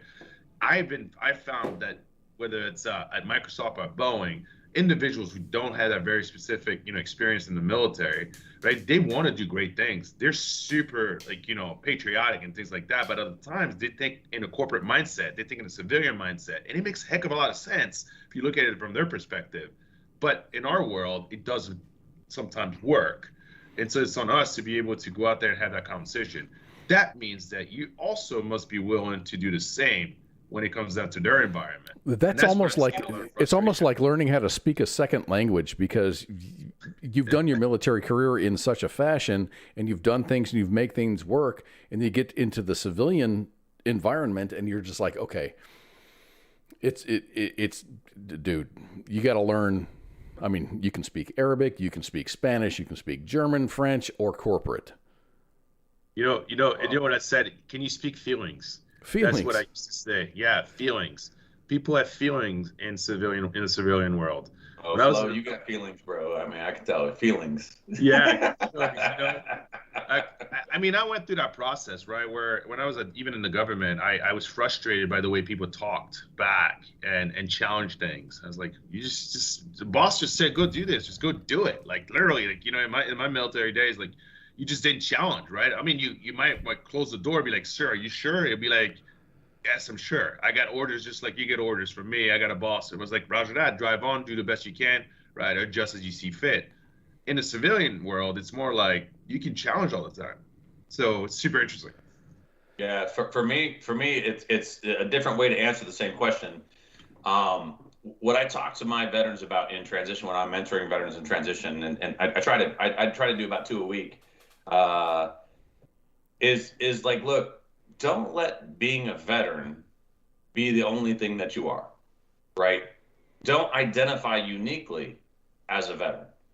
be more than that, right? You were talking about, as you're a veteran, you have to learn English again, right? Well, no, I mean, we started with English and then we learned military. Right. What you have to learn is how you can go back to the basics again and communicate in a simple and clear manner. And how can I, use the strengths and the capabilities and the experience that I learned in the military, but not let it so uniquely define me that people are uncomfortable with approaching me. And instead, it should be, hey, look, the military was a part of my life, and it helped define who I am to today. But this next job, this next opportunity, this next career are going to help define me going forward. And the military is going to help lay that framework, that groundwork, that foundation that my ethos, warrior's ethos, it's not that word wasn't picked lightly. My ethos is going to have these fundamental moral compass, requirements. It's going to have these fundamental needs of the way in which I'm going to function as a person. Everything else I can build onto. I can adapt to your language in the medical community, or your language in the healthcare community, or your language in the banking community, or your language in the IT community. Those are all just dialects of English. No different than, speaking as a veteran. With fewer F-bombs. Yes. Well, some of us never let go of those. Right. So Florent, did you find a difference between Boeing and Microsoft with the language of the corporate environment, or did you maybe find someone who you connected with while trying to connect with the employees that helped you along? Well, first of all, two great companies, and I feel super blessed that I had the opportunity to get an opportunity at Boeing and then same at Microsoft. But absolutely, I came on board, and within the first day of Boeing, I realized I don't speak Boeing dialect. I don't even know what the heck the acronyms they're using, and Boeing is text email. By that I mean they don't say. So when I was at the government, or if I ever wrote an email to someone, I'd be like, "Good morning, sir. I am emailing you because of X, Y, and Z, blah blah blah. Respectfully, Flo Groberg." Yeah. At Boeing, I would get email from my boss like, "Hey, where's that report? Send it upstairs." Not good morning and stuff. They're just always on the move. And so I realized that I didn't know the acronyms. I really didn't know the language at that moment. So my number two, Tom Bartlett, I'd had him for the first 3 days just sit next to me, for a couple hours a day and go through my emails with me and I would type answers to be like, "Is this Boeing language?" And he would look at me like, yeah, well, yeah, you could do it this way. Or, he was so good. He's so good. He said, or you could just frame it this way. And so when I went to Microsoft, it was in the middle of COVID. So that was a little bit more difficult to find that mentor or that helper. But I had Allison Flanagan, who was one of my peers. And so I would hit her up offline or just on Teams and be like, "Hey, listen, this is the way what does this mean?" And it was Microsoft just uses a lot of acronyms. I mean, they have if you Google Microsoft acronyms. No, stop there, Flo. Stop, Flo. They have more acronyms than the military. 100%. And the worst part is they have acronyms that we use in the military, but they use for them. It's just they acronym everything. And so I have a spreadsheet of 500 acronyms from Microsoft. And let's say I only use about 20 to 30, but it was, when you're new, especially tech, I don't have an engineering background, and I went to Boeing, so no aerospace, and I learned. But man, this was a new challenge coming into and be embedded into an engineering company, and that took a little bit of time to get used to. But we do, you adapt, and you just got to put the effort into it, and that's what we're good at, right? And that becomes your normal. Yeah, becomes your normal. Well, I mean, I would say that rather than normal, what becomes is we become more adept, to speaking in more languages, right? So for me, I don't know, I'm the anti-CEO, right? I was a high school dropout homeless kid that joined the Army to get off the streets, and infantry guy, re-enlisted, become comms, become an IT guy, end up starting my own company, running my own company for over 15 years. Now I run two companies, and I have almost 500 employees, But my first company was very DoD focused. So while it was a transition for me, it wasn't a huge transition. We spoke a lot of the same language. Our mission focus was the same. Everything that was important was the same. It was relatively intuitive and easy as a veteran, right? And then I start a software company. And I bring in developers and team members who are Silicon Valley-esque, immigrants, you name it, right? You know, people who I'm not traditionally used to working with. And I talk to them and I say, hey, look, rah, rah, rah, country, country, country, patriotism, patriotism, patriotism. And they kind of go, hey, Jared, and a couple of them pull me aside, some of my wicked smart people on my team. They pull me aside and they say, hey, Jared, man, listening to you is motivating. And we understand that when you wake up, you're like, you know, wake up wrapped in the American flag. And that's cool for you. But that doesn't motivate us the same way that it motivates you. What motivates us is doing something cool, building something cool, being a part of something big, changing the way people look at something, being a part of something innovative, right? And so as a leader, as an organizational leader, being a part of an organization that just looks at things, it's not that patriotism is somehow less for them. It's not. It's just not the first thing that they focus on. And instead, they focus on other disruptive things that are probably equally as important. Technology and innovation and success in capitalism. And it's just, people are motivated by different things. And we as veterans in transition especially have to embrace the idea that our language of priorities, our ethos, it may not be everybody's, but it doesn't necessarily mean that we're not aligned. You know, we've you know, Flo and I and others have talked all the time, like, look, don't let being a veteran be the only thing that you are. And, you know, I have guys that were, you know, former, you know, Delta guys, SEAL Team 6 guys, et cetera. And they would come and say, hey, Jared, but they don't understand. Who doesn't understand? What are you talking about? Well, they don't understand. You know, civilians. Well, what does that mean? Well, they don't understand what combat is. Well, they shouldn't. Oh, okay. You're right. You're right. I mean, they don't understand what combat is. But does that have to be the only thing? Yeah. Right? They understand football and beer and hunting and family and music and sports and all kinds of other things in life that if we allow ourselves to fall into the trap that we uniquely define ourselves by combat, by warfighting, we isolate ourselves. We make ourselves such smaller than we really need to be.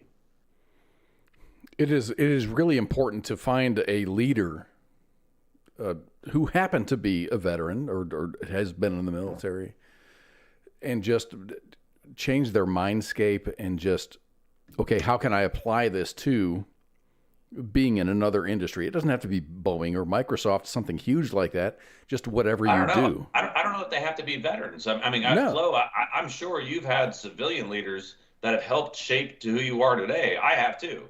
I mean, people who have like, hey, Jared, I love what you did, but look at it this way, or do it this way, or think of it this way. Yeah, Jennifer Lowe, Tim Keating, Kevin McAllister, Cheryl Farrell. You know, Cheryl, you work with her. She's awesome.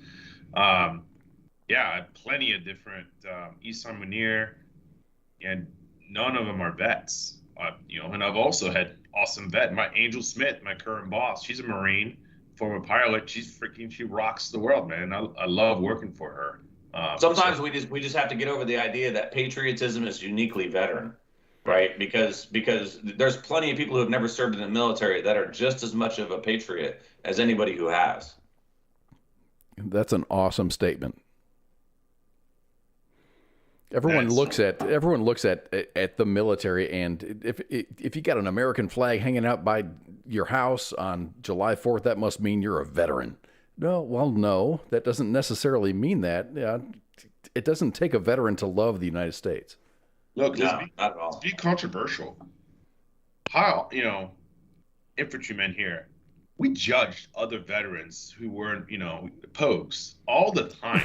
Like, yeah. You know what I mean? Do you know what I mean? Like how ridiculous is that? Like you could be served, gone through basic, through all the schools and stuff, but like unless you're taking rounds to the face, you're not even worthy, right? You're just as good as a civilian. That's how we're so ridiculous sometimes, in our own environment, our own ecosystem. I mean, even with, hey, you were in the military. Hey, did you go airborne? No. Yeah, you're just a piece of shit. Yeah. You're a little. Well, or Army guys were like, oh, hey, what service were you in? Oh, I was in Air Force. Okay, that's almost like joining the military. We give each other shit all the time. Never mind. Right up until a civilian talks crap to one of us, and then we're coming to the protection of the coasties. What do you mean? They served. Right? Yeah. I mean, Dude, I've got a lot of respect for the coasties, man. I don't know if I would have made it through as a coastie. It's hard. Majority of the coasties have master's degrees. They do it because they love it. Yeah, it's true. No, they're awesome. I think they're awesome. What the hell? I think absolutely. People are brilliant too. You don't have to be a door kicker, or jumping out of airplanes to serve your country honorably. We all know that very clearly. But it's a thing of pride, right? I guess like you're like, I've done this, X, Y, and Z. But Jared's absolutely right. You know what I've learned? This is the biggest lesson I've learned. We sometimes forget, and I did. I'm a victim of this.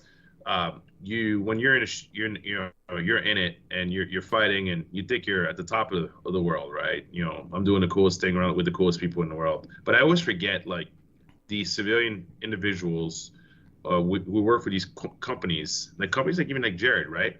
Intelligent Ways and High Pories, and what they do to make our lives, less at risk, to give us the supplies, to give us the technology to be more successful on the battlefield, to the bullets, the drones, the disconnected edge devices, the comms, everything like that comes from our civilian counterpart. That comes from patriots, a lot of individuals who go join these companies because they want to be a part of the fight. They're just not carrying a rifle, but they're doing something else. And that's what I love about this country is that you go back to World War II, the way we just shaped ourselves, right? To make sure that no matter what happens to our nation, anytime we go at war, we have an ecosystem within the military and the civilian that gets combined together to make us the strongest military and the strongest nation against anyone else in the world. And so that takes a lot of people. I mean, that's the thing is like even our own military struggles to admit those transformations, right? Whether it's manned fighters to unmanned fighters, or I mean, in the Army, like if we deny that the next actual no shit special force that's going to be out there in the military is going to be anything other than cyber, we're in denial, right? I mean, I hate to say it, but the next fucking Ranger Regiment isn't going to be guys that are door kickers. It's going to be cyber guys that are leading the way in protecting our country and responding to national incidents that occur when people attack us on an additional domain of battle. The times are definitely changing. It's not a battlefield taking over territories or properties or whatever. It is in the cyber field, and I think the Army has picked up that. The military at large has picked up on that. Hope... I mean, look at the new. We just had our gala last week, Warriors Ethos gala last week, and the chief of staff of Space Force came out, and she was a 3-star, a great woman, great leader, former Air Force officer, now Space Force officer, and we talked about the challenges that Space Force is having, standing up an entirely new force, right? And of course, we had some jokes because who can't make jokes about Space Force? They used to be Coast Guard, now they're Space Force, right? I just asked if you could be a door gunner. That's all I wanted to know. Can I be a door gunner in Space Force? Hey, I watched Starship Troopers. I'm ready. Let's go. But she was a great guest, but also it's a very unique perspective because it's a new domain of battle that we haven't even considered yet. And oh, by the way, it may not be largely affected by the guys that are getting 300s on their PT tests and that are the ones that can do the most pull-ups, push-ups, sit-ups, 2-mile run. It may be the ones that have the biggest brains, right? And it may be the ones that can actually affect the space whether it's cyberspace or in the actual Space Force, the capability in which America has the ability to leverage lethality and information dominance on the battlefield.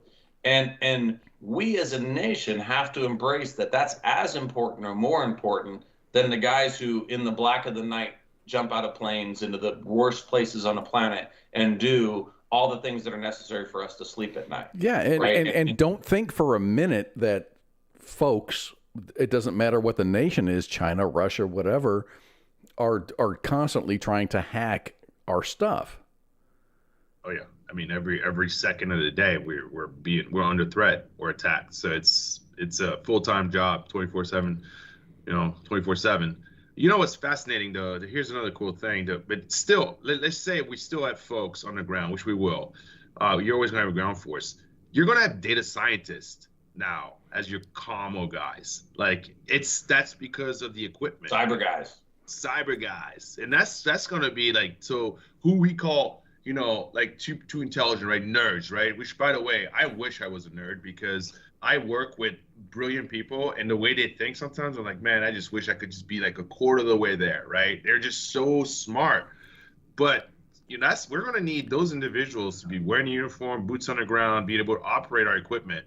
And that's just the way the game is changing. It's this whole war gaming piece that we're talking about consistently. We gotta adapt. We gotta adapt quick. And the military, I think, is tracking that. And I think that's why it's interesting to watch the way they're recruiting the next generation of warfighters. They got some great commercials. I mean, great. If you go to army.com, they've got some really good, enticing, come join us advertisements. Yeah, I mean, I'll tell you, like for your listeners and those that are hearing us now and those that will hear us later. I mean, if you want to truly understand the challenge that we face today, like a great book I'd recommend is Kill Chain, written by John McCain's former military advisor. It talks about things that are just counterintuitive. Like Silicon Valley was ultimately initiated by the military, by military actions post World War II, and the idea that industry and IT has distanced itself from military superiority in our nation, and how critical it is that we reverse that and bring our industry innovators back into military and back into the way in which we innovate as a technology and as a nation, because it's critical for our national superiority standpoint to ensure that we are not taken advantage of or exploited by foreign actors. And if we truly believe in this idea of freedom and democracy and want to share it across the board, across the world, we have to continue to dominate in the technology space. And the technology space may become way more relevant than the kinetic space. It may be already today. And it's a survival of our democracy, or of our representative republic here. It's really hard for a civilian or just a bystander to realize exactly what the depth of importance this is. It's imperative. China has got a set timeline of 2049 to be top of the food chain. They have a 2035 other timeline, a 2027 timeline with their Navy 2027. I had the opportunity to listen to a brilliant Marine colonel talk about, and all he does is work China, talk about the threat out there. And one of the fascinating things that he talked about is China doesn't operate like we do, right? They don't have a democracy. No. So they can pull people. So what they're doing is they're pulling the smartest of the smartest and put them into their military. They're pulling the smartest software engineers, data scientists, computer science folks. They're putting in the military because they understand that they were behind, right, on the technology side. They were behind in building their military, the tech in their military, their airplanes, their submarines, their carriers and things like that. They want to get, and now you get into the hypersonics and space warfare side of the house. Hypersonic capabilities. I mean, if you look at China, so China plans a dynasty at a time. In America, we plan 4 to 8 years at a time based upon the presidency, right? China, plans at a minimum increment of 25 years at a time, if not a dynasty at a time. Yeah, they are absolutely the greatest threat for what is America today. And Russia, of course, plays a role as well. And veterans are going to play such a critical role because veteran participation in America is shrinking, right? And it's becoming more and more of a legacy and a family thing rather than a populist thing and a something that people are encouraged to be a part of and want to be a part of. And by that you mean I'm going to join the military because I love the United States and everything it stands for. Conversely, with I'm going to join the Marine Corps because my dad was in the Marine Corps. Yeah, I mean, if you look at it in the last 100 years, the percentage of the population of the United States that participates in the military has rapidly shrunk. And it's now more and more becoming a legacy thing, and that now a larger percentage of the less than 2% of America that participates in the U.S. military. In fact, what is it? I think I was at General Murray's retirement ceremony at Army Futures Command. I think it's less than 30% of the population that's even eligible to participate because they're not overweight and they meet the physical standards and the criminal background standards of the military. So less than 30% of the population is even eligible to participate in the military. And of those, only less than 2% of America actually participates in the military. And of that, a significant chunk of that is legacy military, meaning that I served because my dad served or my grandfather served, right? Or my brother served and we all served together, right? So it has to become more than that because the worst thing that can happen to our republic is that it somehow becomes a hyper isolated portion of our population that's responsible to protect it. And some of that it's shamed upon. I mean, if you look at the mainstream media, it's like, oh, no. But you know what it takes to change that, and it's the most unfortunate thing. We're so good at protecting our nation. I mean, things happen, right? Yeah. There's always occasional, little attacks and things. But my goodness, we never stop to appreciate the individuals who are protecting our borders. And so we've eliminated the massive attacks like the 9/11s, right? Yeah. And when you do that, you forget what it's like to be attacked. And so when these massive attacks happen to us, everybody's like, oh my gosh, military, I understand what being patriotic really means and blah, blah. And so instead of us remembering and learning from it to make sure we are patriotic, we continue to support, eventually we become complacent. I actually heard, Flo, you're right. I remember, I was in uniform September 11th and I've heard some people give some analogies that I've really kind of bought off on is I remember what it was like on September 10th, as well as I remember what it was like on September 12th. Right. And it's important for us to understand the contrast of that because on September 10th, ironically, it was actually September 9th for me. I was coming back from Korea from a deployment on a plane. And, I was an E5 in the Army and I was sitting in coach and this woman asked, hey, what do you do for a living? Oh, I'm in the Army. Oh, man, that sucks. When do you get out? Right. And then September 11th and September 12th, ultimately. Right. Then September 12th, the streets were lined with flags, right? And everybody was proud to be an American. Well, why weren't they proud to be American on September 10th? What did we lose in society that we lost that focus? And how can we regain that? And how can we empower both our soon-to-be veterans, those that are going to join the U.S. military, but also part of Warriors Ethos, kind of bring this full circle. Part of our focus is I want people who have served in the military to transition out of the military and be the next leaders in America, be the next influencers in America, the business owners, the hiring managers, the politicians, because we need to fix what was September 10th of 2001. And we can't go back down that road again. And because we face the biggest threat that we've ever faced since World War II, in my opinion, right now, with China and Russia. Maybe more so. Yeah, China's been on the radar for a very long time, but only now is it being paid attention to, and it's really not being paid attention to too much. Not as much as I'd like. It's because Jared said it, right? They work through dynasties. Yeah. It's centuries, actually. And the reason why they did 2049 is because 1949 is when they started their, the next stage off the Japanese. Think about what happened to them in World War II. The Japanese, a little island, occupied them and terrorized them, right? Heck, we work with the Chinese to get rid of them.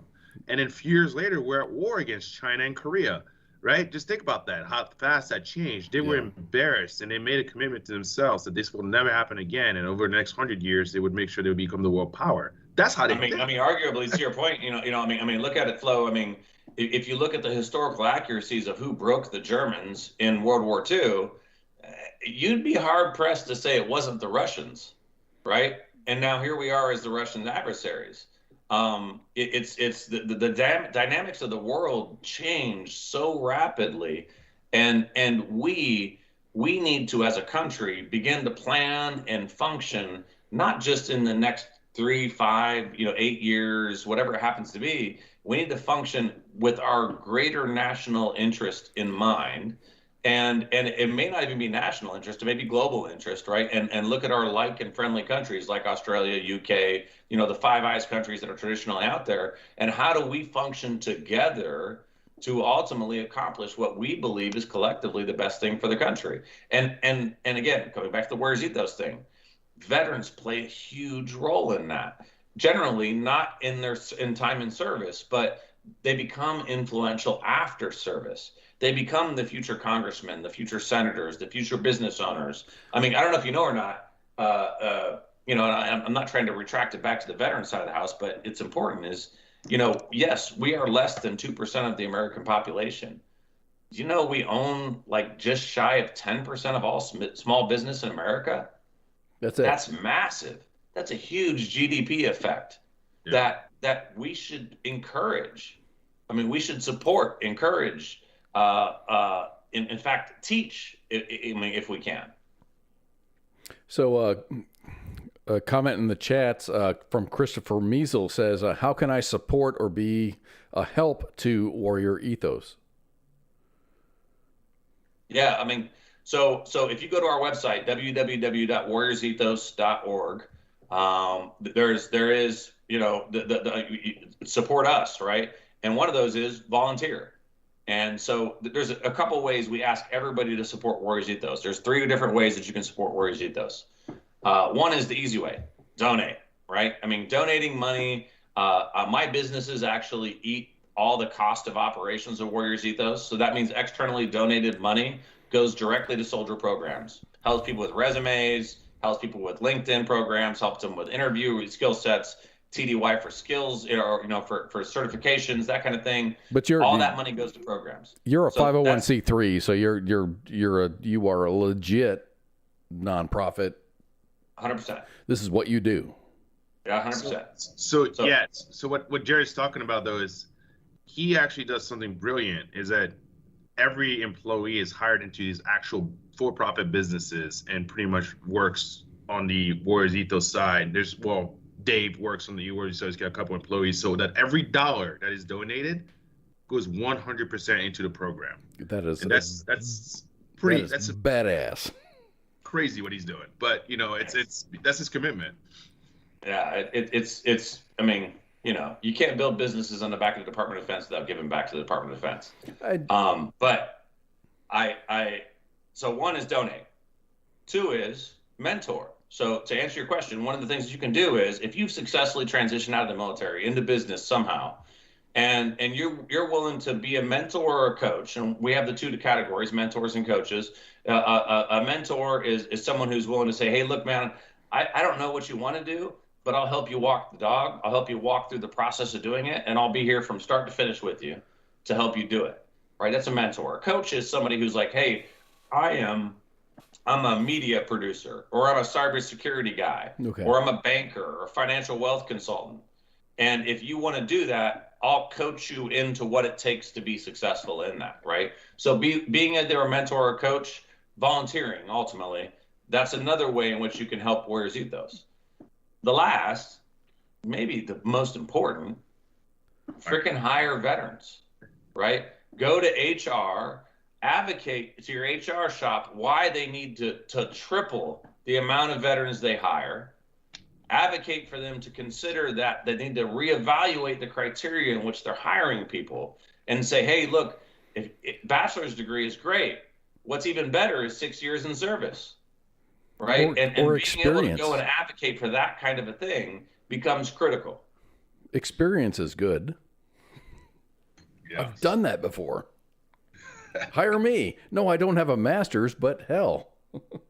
I've earned Dude, my. we had a guy that went through Warriors Ethos, went to Amazon, and was a distribution, one of the distribution center managers at Amazon. Okay. And Amazon, of course, I mean, they're like the biggest logistics distribution mechanism in the world right now, right? Massive. I mean, they're what massive. everybody. Yeah, dude. And they brought this young guy in who was a former E6 in the Army.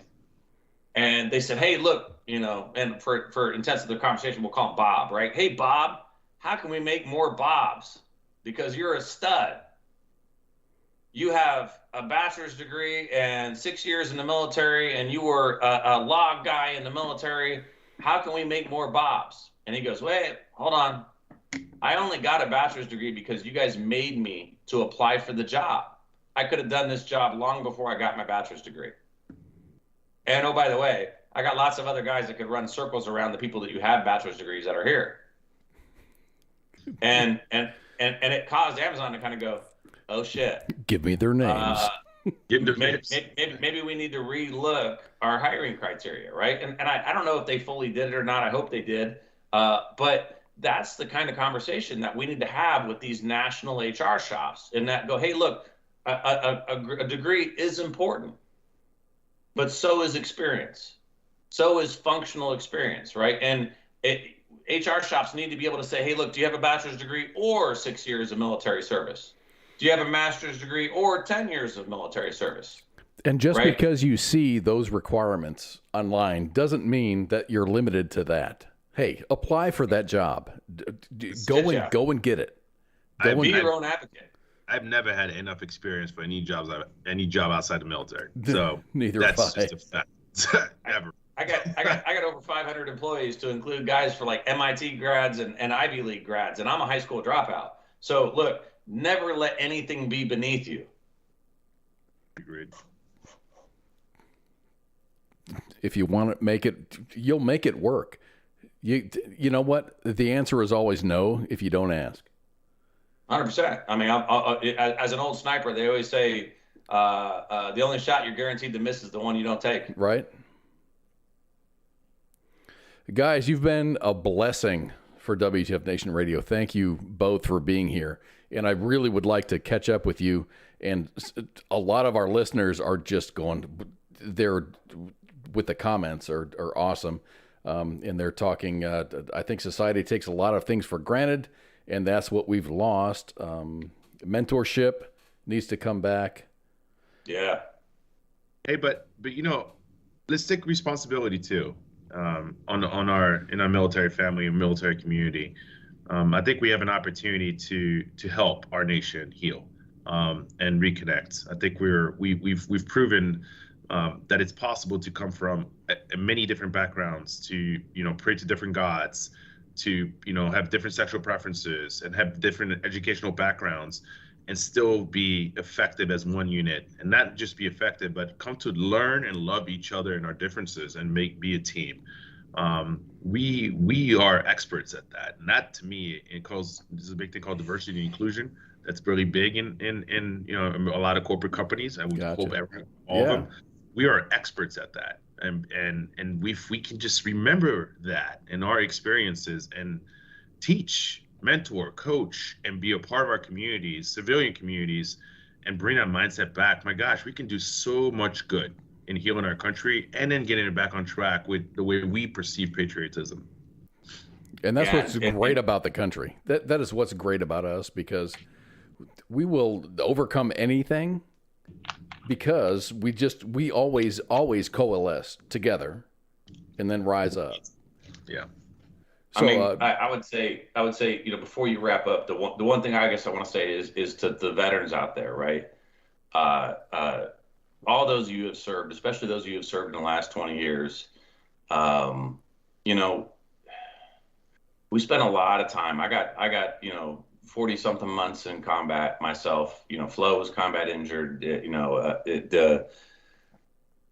was a lot of crap that we did for all the right reasons. And I worry about my veterans who find themselves asking why. And what I want to share with you is that while I understand why you ask why the last 20 years happened and was it worth it and was the sacrifice worth it, or was, you know, all those things, I want to flip that on you. And, you know, being a guy who spent a lot of time trying to help Afghani refugees come out of Afghanistan, who's helped to continue to help people in Iraq, etc., I would tell you that we afforded people opportunities to be something that they would have never had the opportunity to be without us, right? Your sacrifice is not wanting. It's not less. It's not worthless. Your sacrifice saved people's lives. It gave people an opportunity to see and be a part of something that they never even knew was real. We created the awakening in the Middle East in which people believed they could actually govern on their own. And they had a great time for the time that we were there. Well, in Afghanistan, yeah, absolutely. But look at the Al Anbar awakening in Iraq that then rippled across all of the Middle East that caused, you know, riots and elections across the Middle East. That was caused by us, right? So I just don't want veterans to think that our sacrifice over the last 20 years was worthless in any way, shape, or form. I want you guys to understand the shit was real. And yes, our sacrifice was real. And I can't promise you that one for one it was worth the blood that we spent, but I can promise you that it had an impact. It definitely did.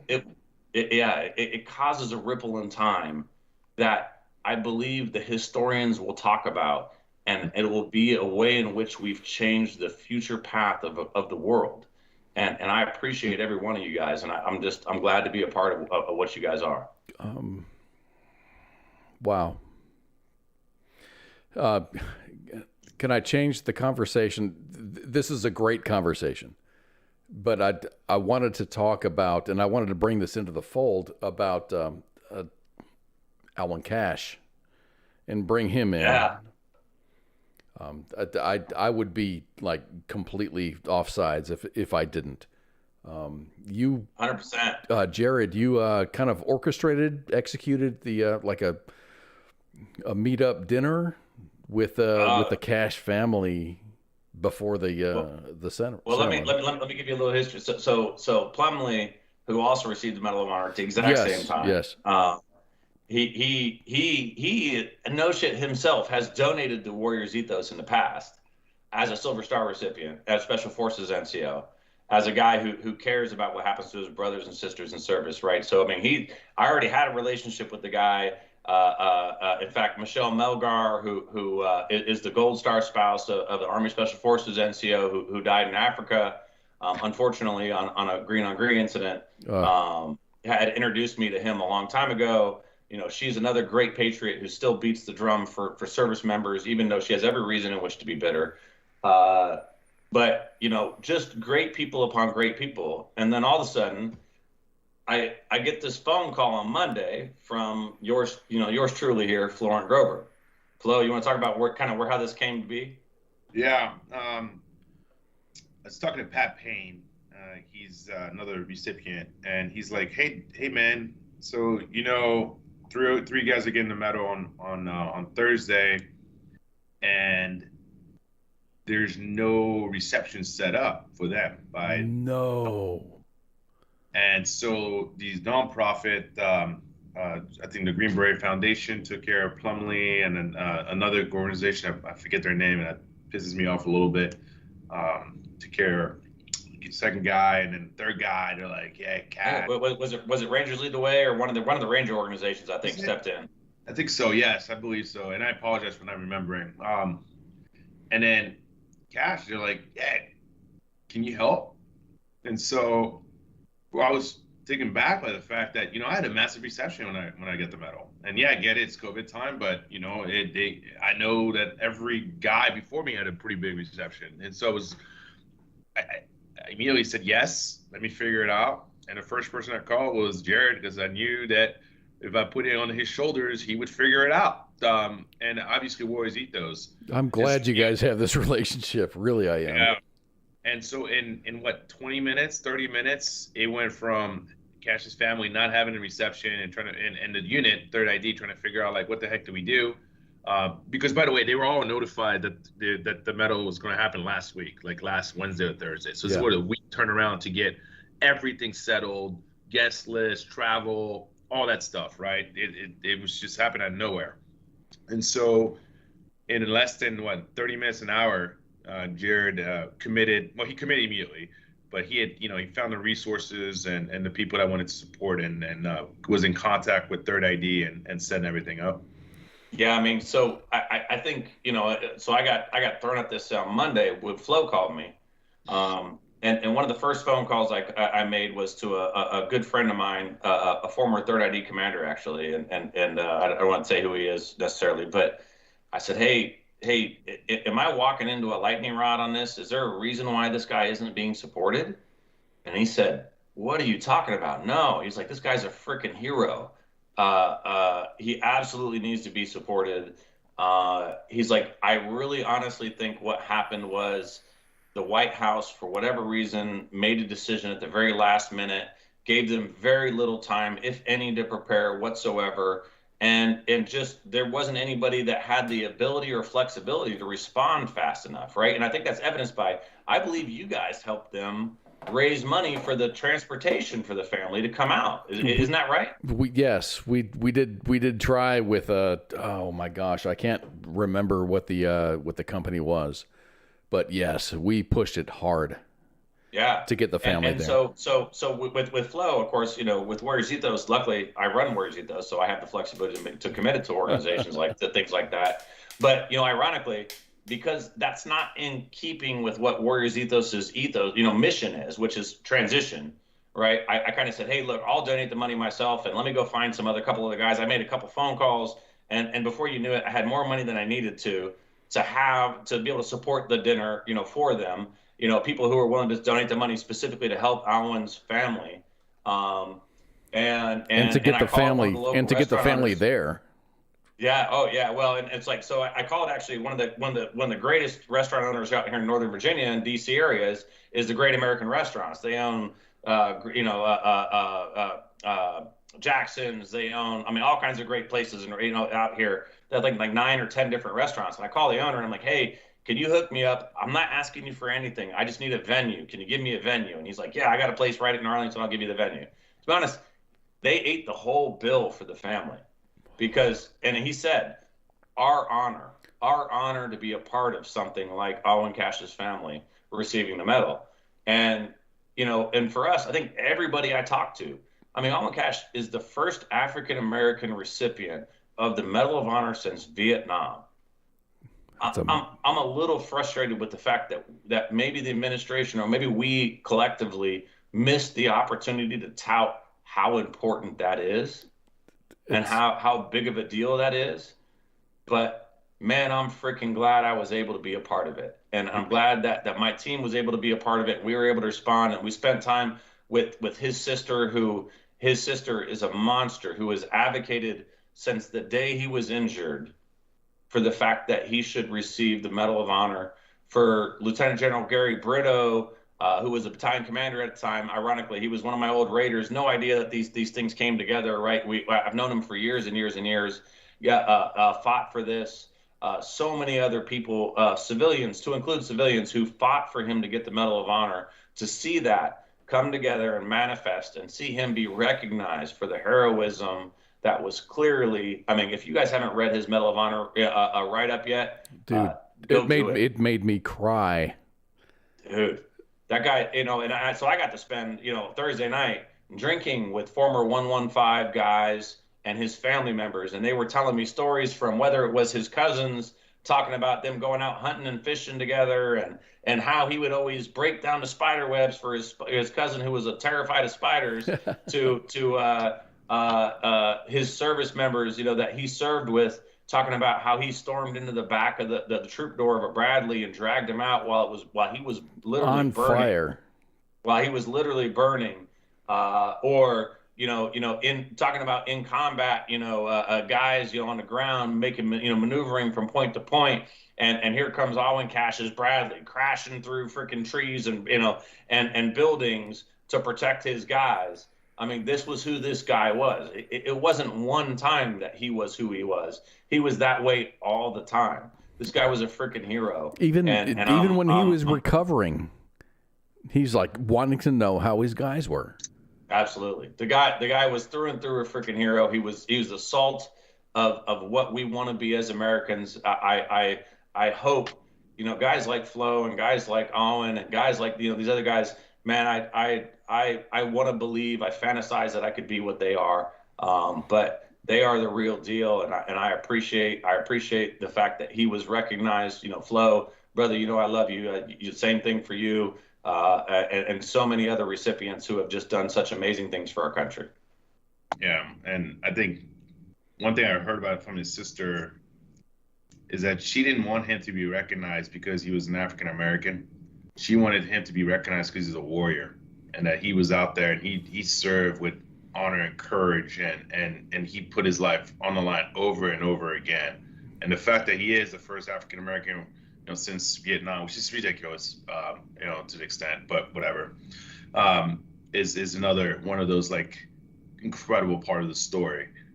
But yeah, thank you, Jared and the team, because I called you out of the blue on Monday with an incredible quick turnaround, and but man, his sister Castanel and his team. I mean, his team. There's 2 sergeant majors now in his team that were guys that he served with at the time. Castanel, his sister, she is every bit the same fabric that he is, and is a warrior and fought for this every step of the way, and just amazing. That is awesome. What a great man. What a great man with really great, fabric in his genes. And he wasn't just that during the firefight. He was like that his entire career. Oh yeah, no, dude. So it's funny. When you listen to his family describe him, they talk about he was this little itty bitty guy. He was this little itty bitty skinny guy, but always wanted to fight, right? And it was this little dude. Of course, lovingly, his sisters, a couple of he's one of 7, by the way. His sisters and his cousins would be they call him Big Head and all this other stuff. He's this little itty skinny guy, big head.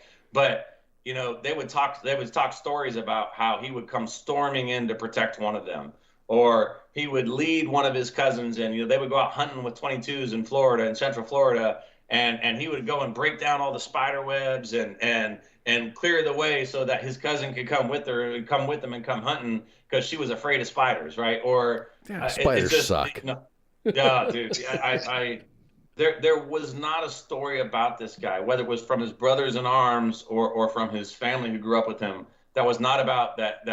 I mean, A, he was the underdog, and B, he wasn't afraid to be that, right? He was a guy who was destined to be more than his stature, and delivered every day as a patriot, as a family member, as a friend. I mean, he seemed man, what a great experience to be just a small part of their life. And that doesn't take away from Sergeant First Class Christopher Salise or Sergeant Plumley at all. No, all heroes. Plumley's Sergeant Plumley's Master Sergeant Plumley's story is also freaking awesome. As an SF guy, that dude's a stud. His whole career. I don't know a lot about the other Medal of Honor recipient, and I apologize. I should know more. But every one of those guys, in their own rights, deserved their own absolute, pomp and circumstance, because they were each individually heroes that have contributed and had massive effect on our nation, and will go down in history as heroes. Flo?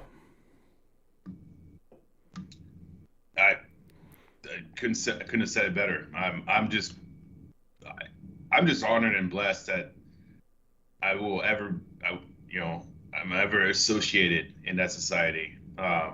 It's ridiculous, but yeah.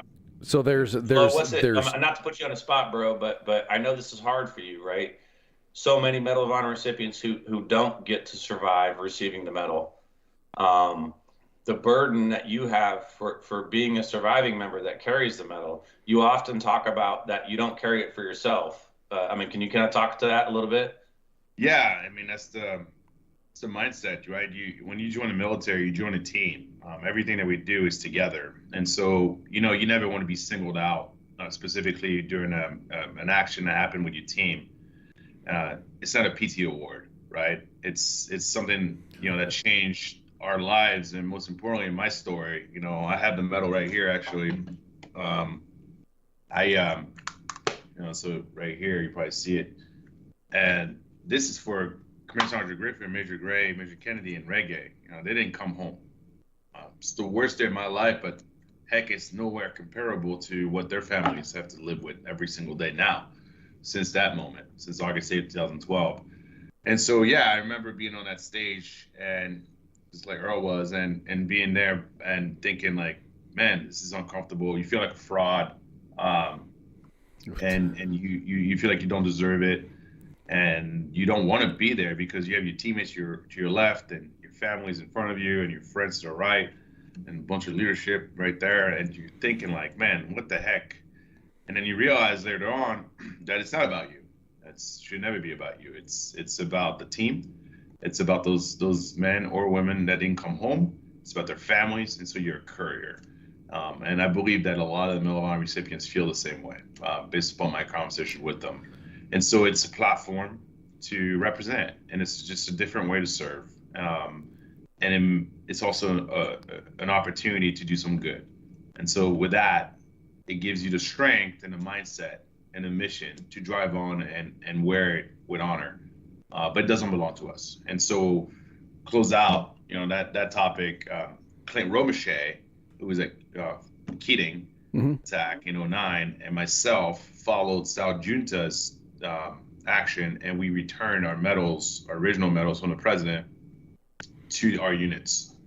And that was a really, really sort of the closing factor for me to be finally comfortable with becoming a Medal of Honor recipient, because I felt like the medal that I received from the president around my neck was in its proper home, and that is at Fort Friday, out of Fort Carson's division headquarters. That is fucking badass. I love that.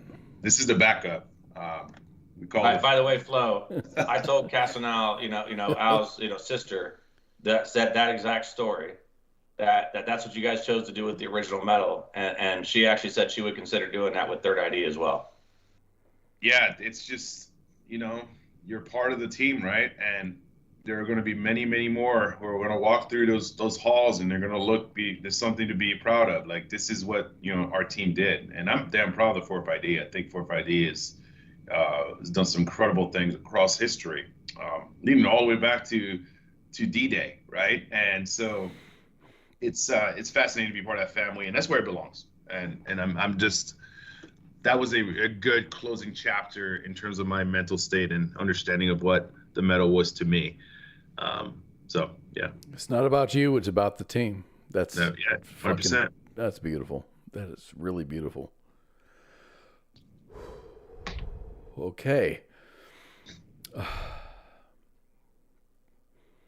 It's very emotional. It really is. I can't wrap my mind around about being in a situation like that, and then doing the things that these earners had done. And the thing is that this is something that's super important to me. We've got recognized. Now, Cash should have been recognized a long time ago. It's bullshit that he wasn't. That is the truth. Yeah, that's just, there's something in the system, and I heard the top leaders talking about that and making sure that there's we correct ourselves on that one. But there are a lot of individuals who have done unbelievable things that will never be recognized with the medal. And that's the one thing that I like to talk about is like, hey, I appreciate it, but boy, there are stories out there that we need to highlight and we need to really learn from, because there are so many folks who have done so many great things. And maybe they just didn't meet the criteria of having someone, 2 witnesses or whatever it is. Or their paperwork wasn't in order. the paperwork is probably the biggest. Like, yeah, they're, that's why they went through all the Silver Stars and Distinguished Service Cross to make sure that they could, that to make sure there was upgrades in them. But in the end, I know for a fact with the majority of the recipients that I speak to, it's one of those things where, we feel like we got just handpicked and lucky, right, in the whole mix of things. But we got to represent. And so we, with Jared and other people, this is why I love Warriors Ethos is, man, we get to go help others. We get to tell their story. And we get to give them an opportunity to go do something greater. And Jared, he said it multiple times, I don't want to be remembered as a Army veteran, Medal of Honor recipient. I want to be remembered as a good husband, hopefully a good father, a businessman. I want to be, I strive every day to be a damn good businessman, a guy that committed himself to the community and also serve his nation in time of war. And at the end, by the way, receive the Medal of Honor for his service. That's the path that I want to be. That's my life, my legacy. And it starts with being a good husband. That's who I want to be. And that's what drives me towards my goals every single day. But I started with Jared and I talking about being something bigger than just a veteran. A lot of folks kind of rely on, hey, I'm a veteran and I do these things. It's not enough. Well, one of the other things too, I kind of want to talk to is it's not just, and I'm not taking anything away from Medal of Honor recipients, I'm friends with multiple Medal of Honor recipients, and the fact that they're recognized for their sacrifice and their heroism can never be overshadowed or taken away from. But there's other forms of bravery and there's other forms of sacrifice, right? And a friend of mine, Frank Larkin, former Navy SEAL, went on to be an SES, was the Sergeant at Arms U.S. Senate. His son served as a Navy SEAL. SEAL Team 2 was a breacher.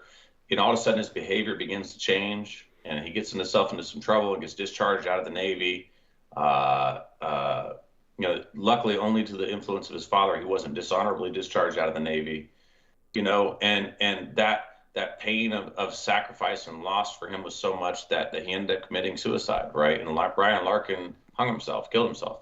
Oh my. And posthumously, they look at the fact that they find out, well, oh shit, actually he suffered a lot of traumatic brain injuries. And those traumatic brain injuries caused these problems, these rationale issues that affected his behavior and that ultimately affected his discharge, et cetera. That there are other people who serve our nation honorably and do great things for us, but end up maybe not necessarily getting recognized in the same form or fashion, but are no less the heroes, right? I talked earlier about Michelle Melgar, right? Michelle Melgar, her husband was an Army Special Forces NCO who got, killed by ultimately a couple of Navy SEALs in a hazing incident in Northern Africa.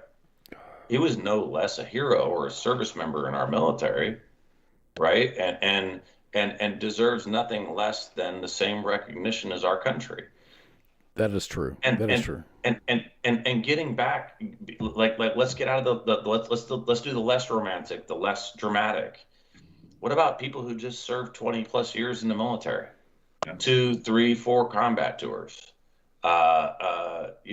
People who have served our nation at one of its most adverse and difficult times and did so without complaint or issue, and did nothing other than the fact that they believed in what they were doing, and their families paid that price and they gave back to everybody else that are out there. That's why Warriors Ethos exists, right? It's because we need to make sure that their transition is successful. If you look at all the bad things we ever hear about in transition, right? Homelessness, divorce rate, suicide, joblessness, you name it, right? Those are all failures in transition. Those are all failures in the mechanism in which people get out of the military to go be whatever they're going to be next. And that's why organizations like Warriors Ethos, and by the way, we're small compared to a lot of other organizations that are out there, but it's why these organizations are critical, is, we have to make sure that we don't let these guys and girls, these women and men, these family members of our service fall through the cracks. We can't just hope that they're going to go forth and do something else. We have to empower them to do something else. So we can catch you at warriorsethos.org. Is that right? Yep, absolutely. That's us. And Florent, you got anything coming up? You got a social media thing? What are you doing now? Man, I'm just hustling. I'm working with Microsoft, trying to get some deals to make the government a better organization, and supporting the community through different actions, but nothing big. I got something big.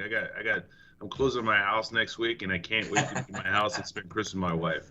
So that's what I'm doing. That's awesome, dude. Close on your house. Yep. You gonna buy a house in California? Nope. Texas. There you go. Oh, we're neighbors. By the way, being the guy who's known his wife since his second date, he married way the hell up. So I mean, yeah. Wow, always winning, Florent. Hey, I feel like I always I have opportunities, and I'm very good at just opening that door and going right through it. And she's breach that door. Yeah, I breached it. When I saw her, I breached that door. Oh, my goodness. Yeah. I'm not even going to say anything on that. Oh, guys. Oh, Florent, I hope to meet you in the future. And Jared, thank you very much for being here. Jared, I hope to meet you in the future, too, but you're like all the way in Virginia. Yeah, Where you at? What part are you? You're in Cali, I'm assuming. No, I'm in Fort Worth. Oh, you're right next door. And by the way, Jerry's always in Austin, so it's not that far. A couple hours. We can grab a beer sometime.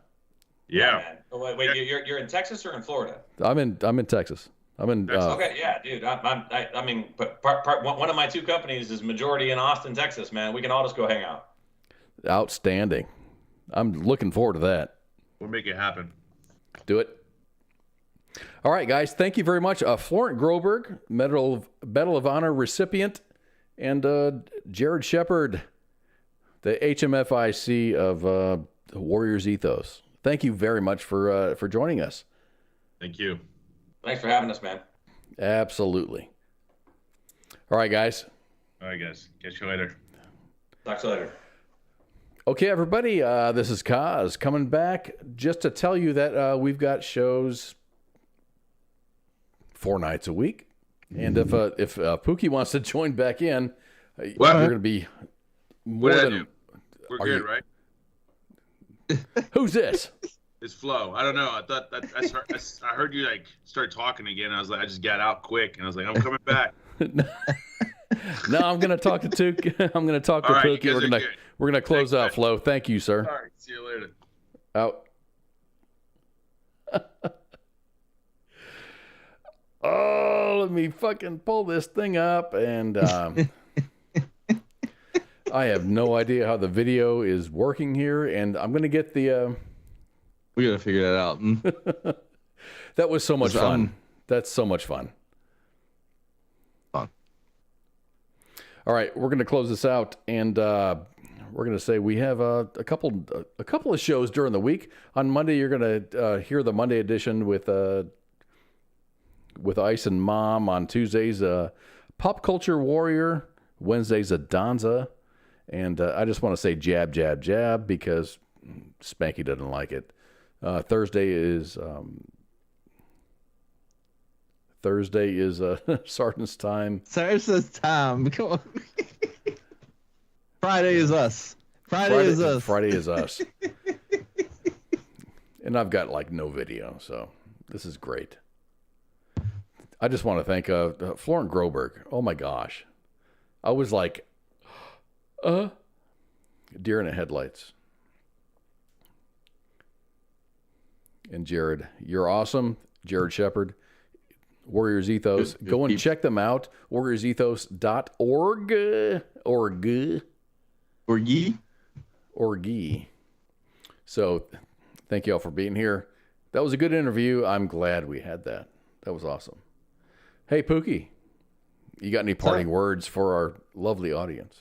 Oh, yes, always. Like I always say this, and I'll say this forever. Don't drink and drive. Do not beat your spouse. And don't kick your dog. Simple as that.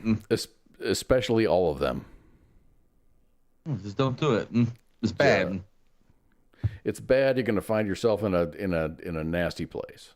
Thank you all for joining us. My name is Kaz, and we are out of here. Have a great, awesome, happy Christmas. Merry Holidays. Christmas. Merry Yule. Christmas. Happy New Year. Happy Yuletide. Yule. Happy Yule. Yeah, Yule. There you go. This is WTF Nation Radio. My friend came to the door. She said, well, I was on the phone cooking me and my baby some breakfast. And she said, hey, something wrong. It's popping. I said, what? She said, yeah. I said, no. So the girl come downstairs. She come out her apartment with her baby with no shoes on. I said, oh, girl, it's cold outside. She said, something ain't right. I said, oh, man. She said, oh, man, the building is on fire. I said, no, what? I got my 3 kids and we bounced out. We ain't gonna be in no fire, not today. The voice of U.S. Army, WTF Moments. This is WTF Nation. WTF Nation Radio. Here's a shot out of a cannon. Oprah, Barbara Walters, your wife. You gotta fuck one, marry one, kill one. Go. I think we're done here. Thank you.